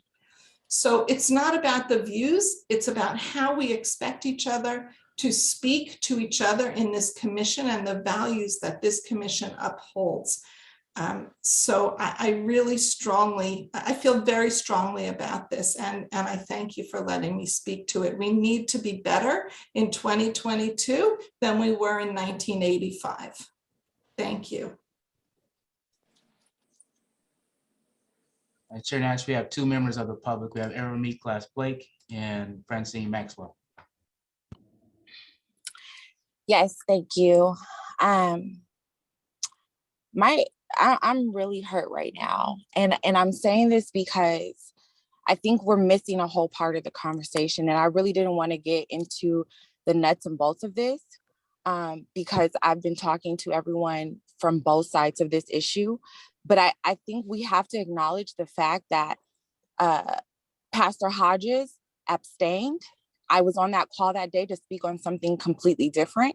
He had abstained multiple times, and then the question was kept asked to him. So he was trying to keep his personal faith and belief out of the conversation. But once he was asked, he felt empowered to say what he had to say. In the Bible, whether people agree with the context or not, the word abomination is there. And he was using it in the context in which he believes. There's something that multiple of you commissioners said was, we do need to have education. Laws are currently changing. Things are currently changing. We're learning more. But in the same breath, you say he needs to be removed. So I'm hearing there is no room for education. There's no room for understanding.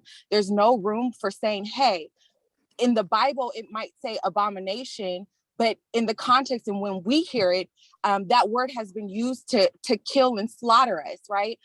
Those things need to be talked about, because when someone does not know and has no understanding and has not been taught, we're living in a completely different generation. He's from a completely different generation.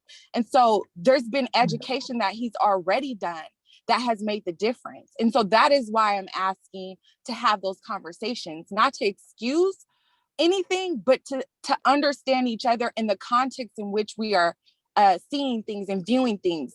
And that is what diversity is about. He comes and represents a whole group of people throughout the county that believe and think the way he does. And you all have different groups that you come from. And until we come together and have those conversations and stop doing the cancel culture type of mindset, we're not going to get the changes that we truly want. And so if we're about the change, we need to see that, and we need the board, the commission to be leading on that. And that's all I'm asking. And for the center, I will be reaching out to you as well. Thank you. Francine Maxwell.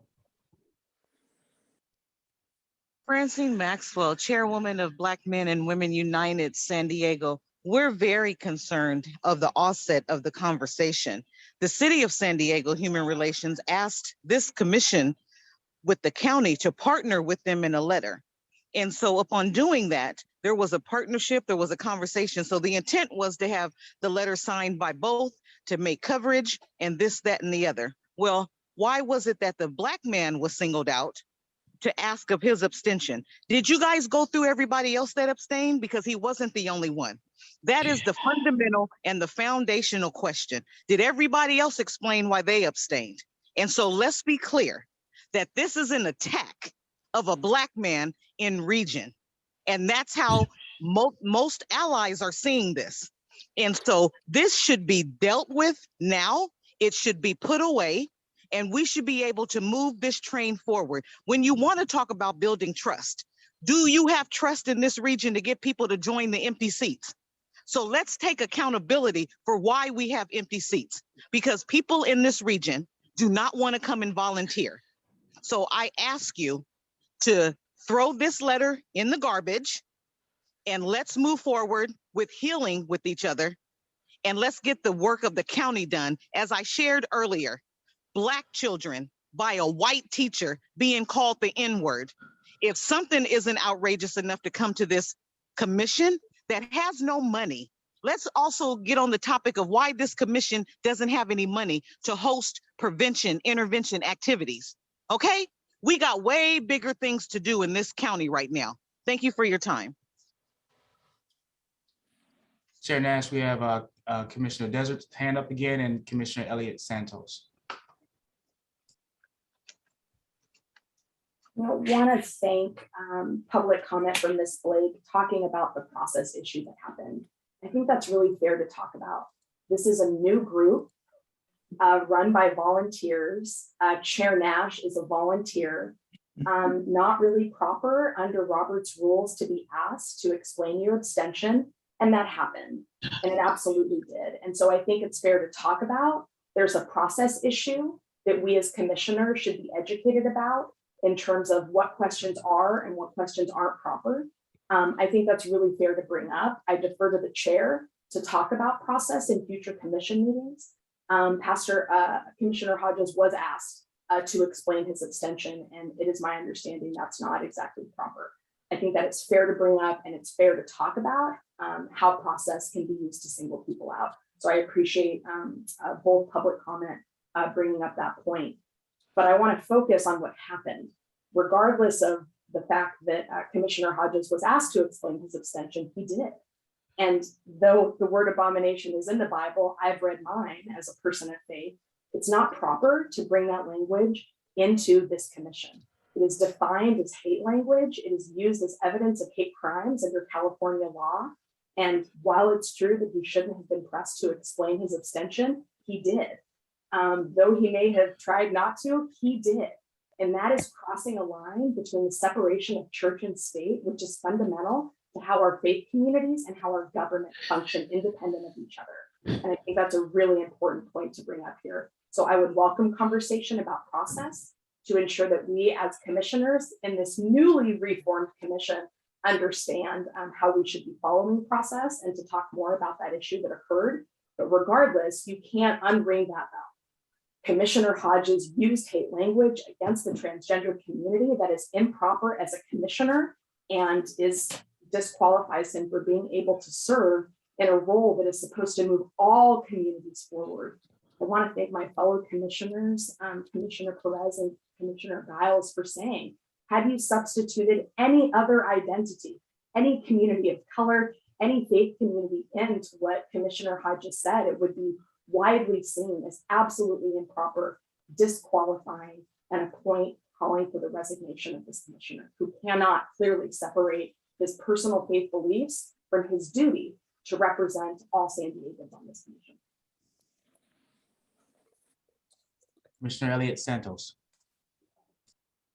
I'll just make my comment short because Commissioner Desert said exactly what I wanted to say. And I think I was one of the commissioners that said that we needed some training. I do believe that all the commissioners that abstained were asked the same question, not just Commissioner Hodges. And that day I expressed as a Native American what my people have gone through when religious views actually ended up in our lives being taken. And so words definitely mean a lot. This is a commission about human relations. And I just, you know, it has been brought up already that if a child gets called the N-word, or how about if a Native American gets called savage, what he said and called people an abomination is the same.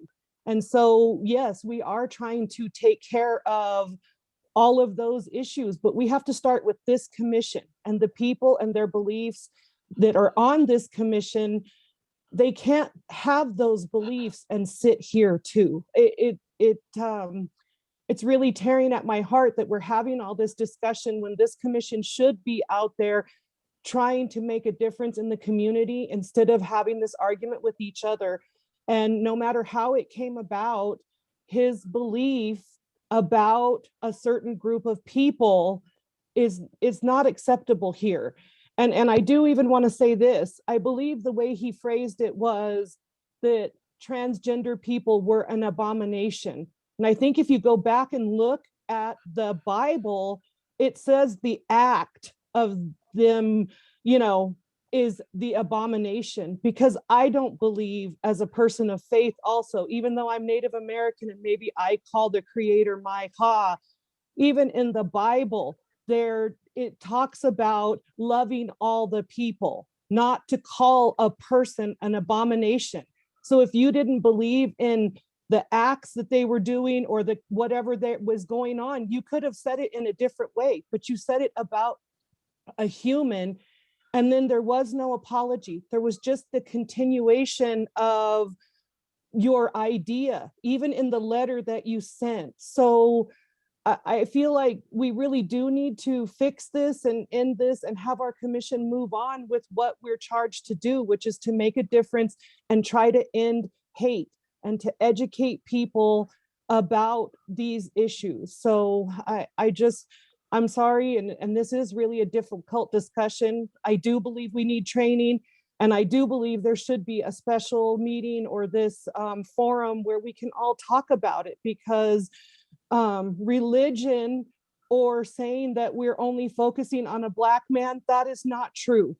It wouldn't have mattered who on this commission would have said those words, because those words have taken a big toll on it. And it's not about the color, it's about what was said, and that absolutely was hate speech. Thank you. Commissioner Hodges. Good morning. First and foremost, as I put forth in the letter, how long I've been ministering the gospel of Jesus Christ. It's been a lot of years. As the young lady read the letter that was written in 1985, the word of God does not change, and the Lord himself does not change. Times may change, but the word of God does not change. He's the same yesterday, today, and forevermore. Now, I started out telling you, everybody, that I love you. I love you. I love you with the love of Jesus Christ. I love you. But as I teach wherever I go, it's just not this board, it's whatever meeting I'm in. I end the conversation with the love of Christ. And I didn't say that transgenders were an abomination. I said what you're doing is an abomination, as well as an adulterer or fornicator, or sin is sin in the eyes of God. However, certain sins are more serious when it comes to him. We're created in his image. Now, if we're created in his image and we don't accept him, we're just an image. And it's my job to make it hard for a soul to go to hell. I believe when I introduced myself, when we first started this commission, I said that it's my job to make it hard for a soul to go to hell. And those who continue practicing sin, that's where they're going. Not just and sin is laid out in the Bible, so I don't even have to go there. But sin is laid out. Now, I study the Bible, I meditate on the Bible, and I do my best to live it. However, I'm not perfect by no means. I'm an imperfect person aiming toward perfection. And with the love of Christ, I'm going to share the love of Christ with everybody. That's my job. That's my duty. So, and again, whatever you think of me, I still love you.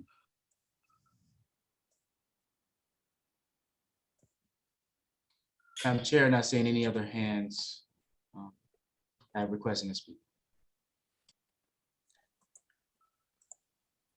This has been I'm getting text messages from even the public. This has been a very hurtful, stomach-wrenching conversation.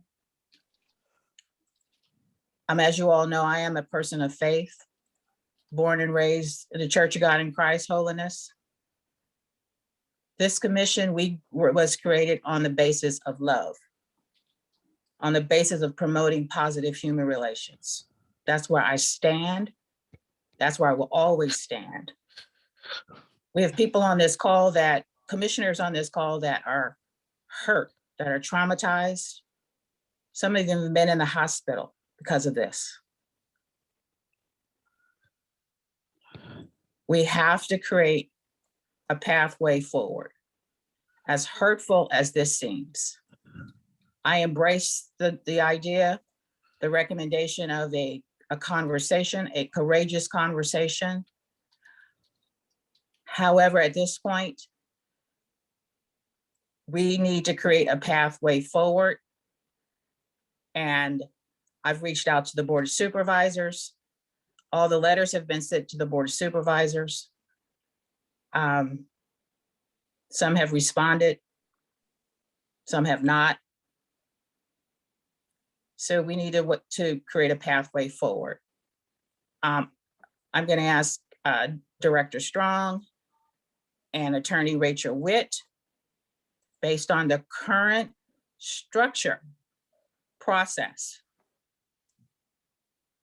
to share with the board, to this commission, what our pathway forward is. And Rachel, if you're still on, feel free to jump in if I miss anything. But the pathway forward has already been taken, Madam Chair, as far as sending a letter to the Board of Supervisors requesting whatever actions that you would like to have in regards to Pastor Hodges.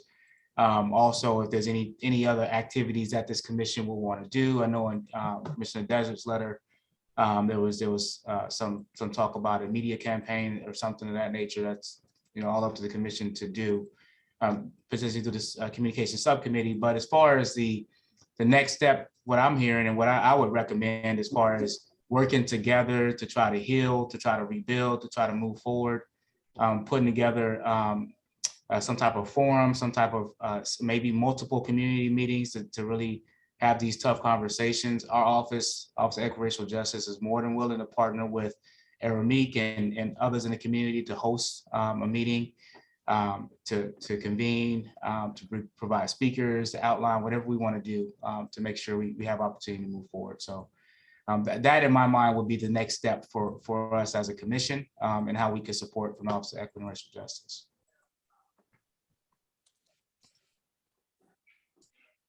Attorney Witt. Thank you, Chair Nash. I don't have anything to add other than what Andrew has already provided.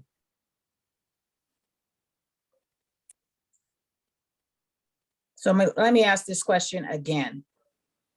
Does this commission have the authority to remove a commissioner? Yes or no?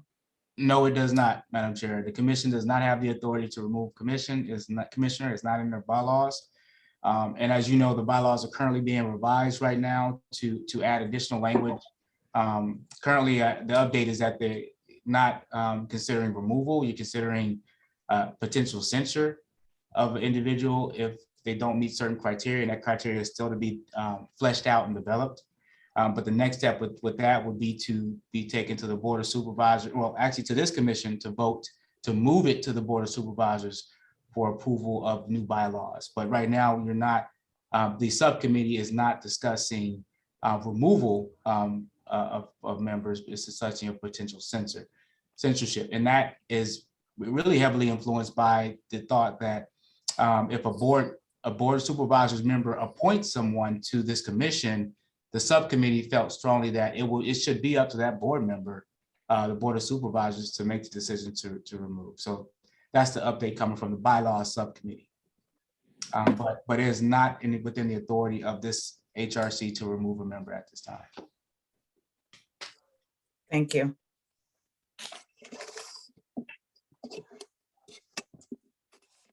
Madam Is Chair, there- may I comment? You sure can. Yes. Agreed that it is not currently in our bylaws to remove a commissioner. That's true, and we're working on the bylaw committee to look into how we can adjust that. But currently, the Board of Supervisors has the power to remove commissioners. The quote is removal at the pleasure of the appointing or nominating authority. And here, the appointing authority is the supervisor who appoints individual commissioners to serve. That would be Supervisor Anderson. I'm sorry, Super Anderson is the nominating authority, but the appointing authority is the entire Board of Supervisors who votes to confirm these appointments. And so the Board of Supervisors is absolutely legally under the bylaws empowered to remove a member of this commission. And so I invite all of you to call the Board of Supervisors and to express your thoughts as commissioners about what has happened here and encourage them to exercise the power they have under the bylaws of this commission. Thank you. Director Strong, Attorney Witt is what Commissioner Desert is talking about. Desert is talking about. Is that correct? Yes or no? It is correct. The Board of Supervisors have the power. They are the appointing authority. The nominating authority will be the District 2 Supervisor, Joel Anderson, but the board votes just like all commissions. Once you apply, it goes to a board letter that gets voted on by the entire Board of Supervisors. So they have the authority to absolutely remove somebody from the commission. As at least they're appointed members.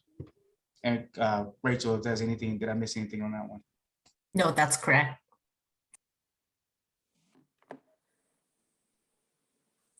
We have a couple of hands up. We have Commissioner Garcia, Commissioner Corey, and District Attorney Summer Steph. My question was, does it, for this proposed removal, does that need a vote of the commission to send to the supervisor or to the Board of Supervisors to request that removal? We've already done that. Commissioner Garcia, we've already done that. Yeah, we already voted on that. And sent a letter. It really And, has not been a response, though. Chair Nash, I just want to highlight this. It is 11:55, and we do have Commissioner Corey and DA Summer Stephen hands. All right. My question basically is, has the Board of Supervisors responded to our vote for the removal of the commissioner?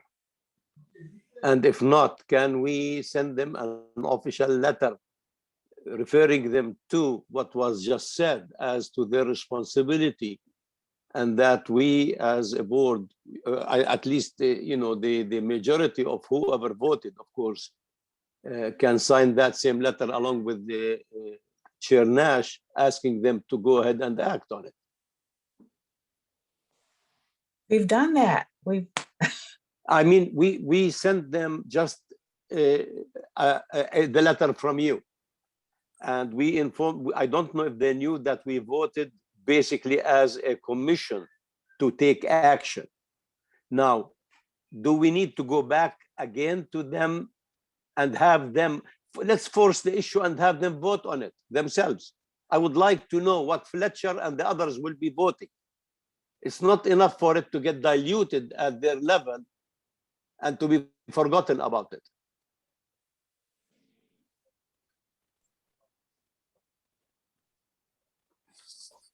District Attorney Summer-Sefton.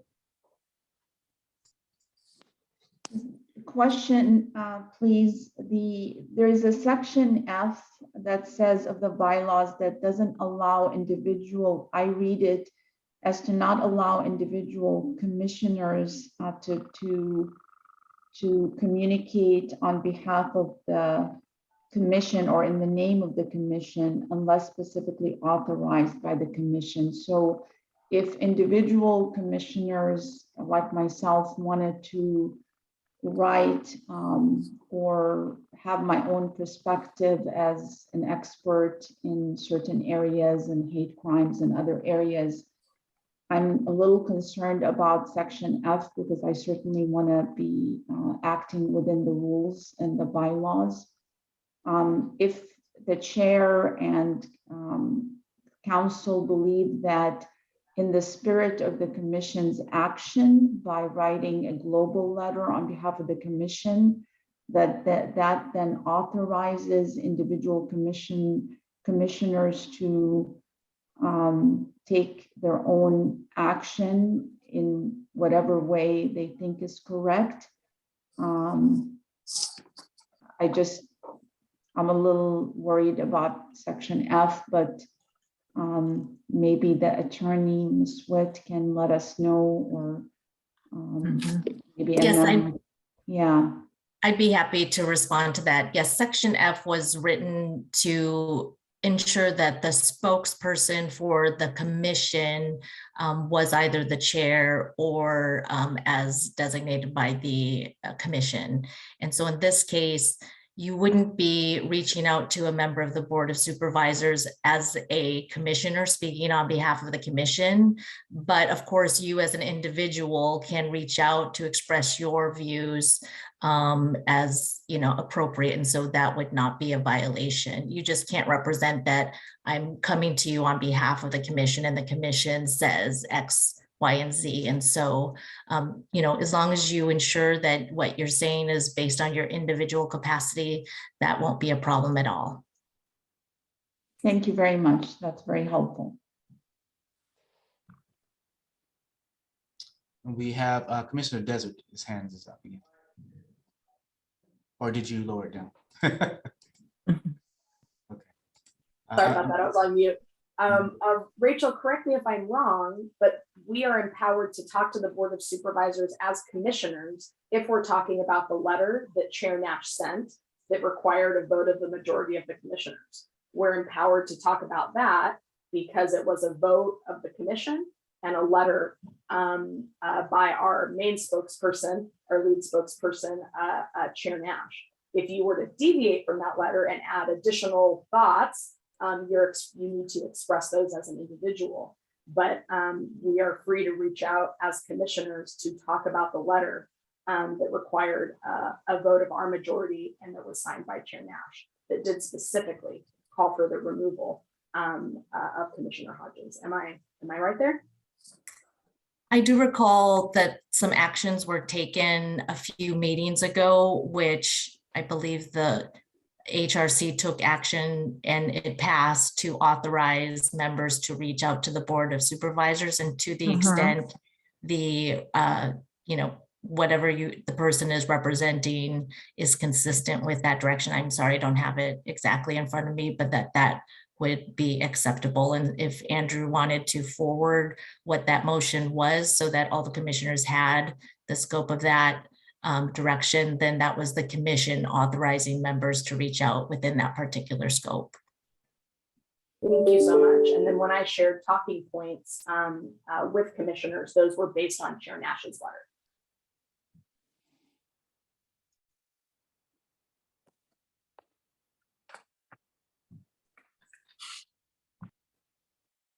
At this point, as the chair,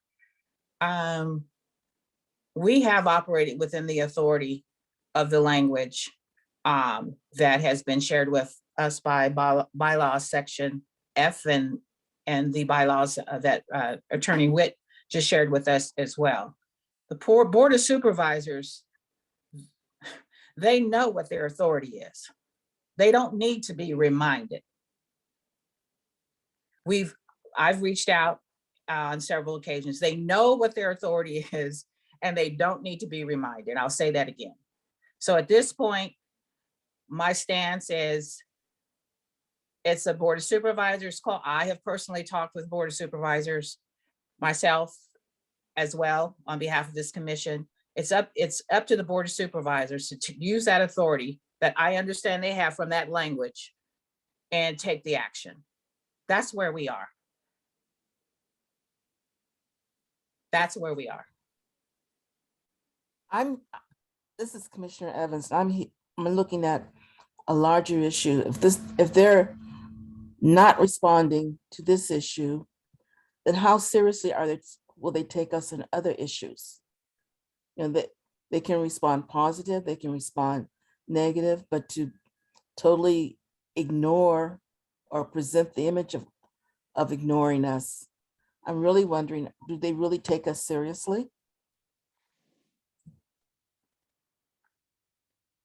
And if not, then perhaps we should look at them in terms of, you know, we're all voters, you know, we're all involved some kind of way in our community, you know, taking the message back in terms of their response to what the commission is saying or recommending or whatever.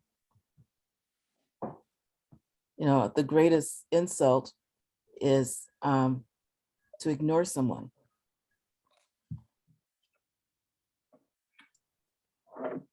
Madam Chair, we still have Commissioner Garcia's hand up. I don't know if that's residual from earlier. And we also have Francine Maxwell, member of the public, and we are at 12:04 as well. Okay. A few more minutes and we're going to have to adjourn because I know everyone has other issues going on. This Commissioner Garcia's, I mean, I just, this is taking a lot of our time and we do have a lot of issues going on. I mean, we should, or my recommendation is we should censure the commissioner and then move on to all the business of the commission. I get that this is something that we would like to have done, but if we can't, we need to move on because there are a lot of priorities that this commission can be working on. If we were to censure Commissioner Hodges, it would have an effect, and we would then be able to move on to the real business of the commission. This seems a little, I mean, we don't want to give the appearance that we have infighting as well. So this is all appearance based. Thank you.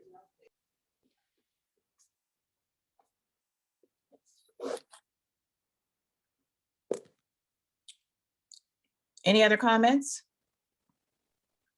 We had Francine Maxwell's hand up if she's still on. Francine? Thank you, Madam Chair. Francine Maxwell, I wanted to make sure that the commissioners don't feel that they were ignored. I invite you all to pull up the archive of GOD Radio 1, Dr. Warren's show from the desk of the editor. County Board of Supervisor Chairman Nathan Fletcher was there, and he expressed his thoughts and his feelings and his concern. So please know that volunteers are the backbone of this region. You are appreciated the time that you donate to this commission, and we celebrate you for joining and volunteering. But please don't ever feel that you're being ignored, because the chairman, he had a conversation last Wednesday, and you can pull it up on godradio1.com from the desk of the editor, Dr. Warren. And I believe Thank you. Commissioner Desert. Commissioner Garcia's, I just have to say how heartbreaking it was to hear your comments that we should just move on to the real work of this commission.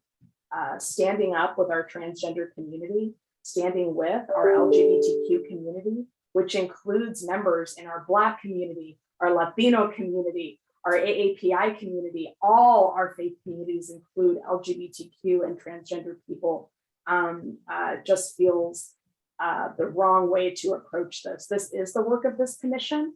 Yes, this issue has exposed that there is at least one commissioner who does not support our transgender community, but that's not about appearances, that's true. And it means we have more work to do in educating our broader community. But it also means that we as commissioners need to be able to show up here and do our work.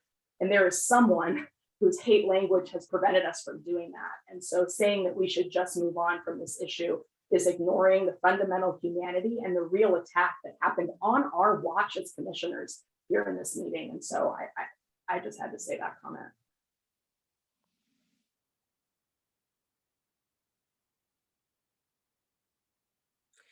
At this point, it is 12:08, and we could, of course, continue this conversation.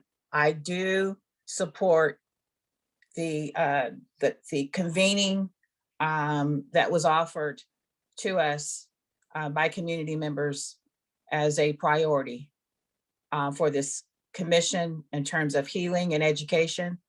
Believe me, I have learned a whole lot through these conversations with an S, and then conversations outside of this group regarding these particular issues. I'm in a learning mode. I don't think I know everything. In fact, I don't know everything. I know now that I don't know more than I thought I knew after becoming chair of this commission. I have a lot to learn.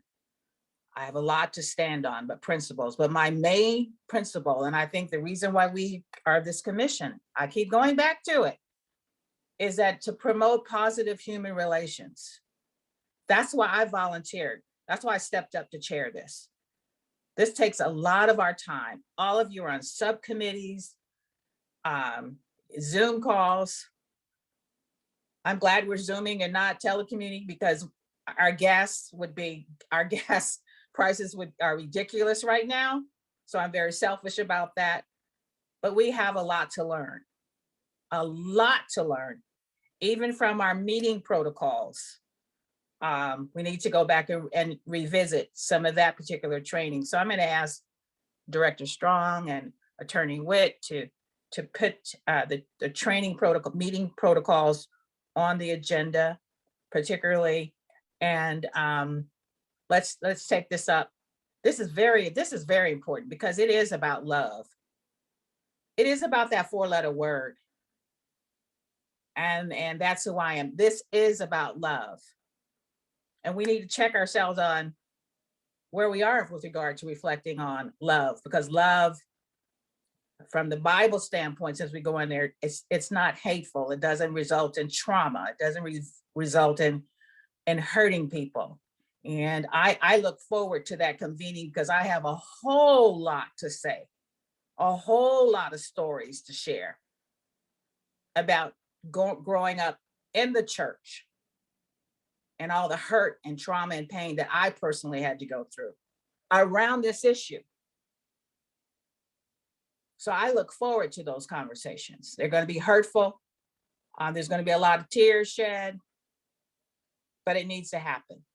It needs to happen. And I want to say thank you all for staying with me for an extra 10 minutes, for extra 10 minutes. And this is Black History Month, and all of those elders that have gone on before us, it was all about love. We made lots of sacrifices because of love. And one more, I just want to ask Tammy, she wanted us to stop for a moment. If you could just stay for 1 minute, Tammy, if you could remind us of the precious elder that left us. Thank you, Madam Chair, although I think that Julia had her hand up and I don't want to step on over anyone. I'm not sure if, Julia, are you still here? Yes, I'm here. Oh, Julia. Yeah, I just want to thank everybody in the commission. This issue, I was the most affected. It happened in November, and it's like all healed wounds are opened. Words matter. Words can make people hate. Words can cause division. So I just want to let the commission know, thank you. This is a transgender face that you're looking at. This is a best example of what transgender people has to go through on a day-to-day basis. I reflect on my 40 years of activism in support of this community. The word abomination pulled me down, gravely affected me emotionally, my health, because I don't know. Well, since that day, that all I wanted is for the commission to be in support of the Transgender Day of Empowerment. It's not a special attention or a special request that we're making. We just want your support because it sends out a strong voice to this community that transgender people matters. Thank you.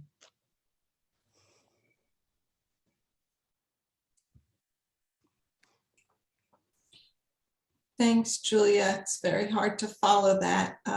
Your words are really so meaningful. And thank you, Chairwoman Nash, for allowing me just to end on a note that I think is really relevant in light of the conversation that we're having. And I just want to take a moment to remember and honor my predecessor, Morris Casuto. He was the founding regional director of the ADL, and he served ADL for 37 years. I hope you saw his obituary on the front page of Sunday's Union Tribune. He was a warrior for civil rights in our community, including the importance of the Establishment Clause, which speaks to the separation of church and state. He was a leader in the founding of the initial Hate Crimes Commission. He created the San Diego Hate Crimes Registry. He was a founder of the San Diego Hate Crimes Coalition. And he really fought for those who didn't have a voice. And he stood up for every single San Diego resident who was a target or a potential target of hate crimes. He really made a difference in this community, and he's going to be very missed. Thank you. Thank you. On that note, I would like to just remind you of the opening of the song, and this, what our purpose is, to lift every voice. Lift every voice. Meeting adjourned. Take care and God bless. Thank you, Chair Nash. Here.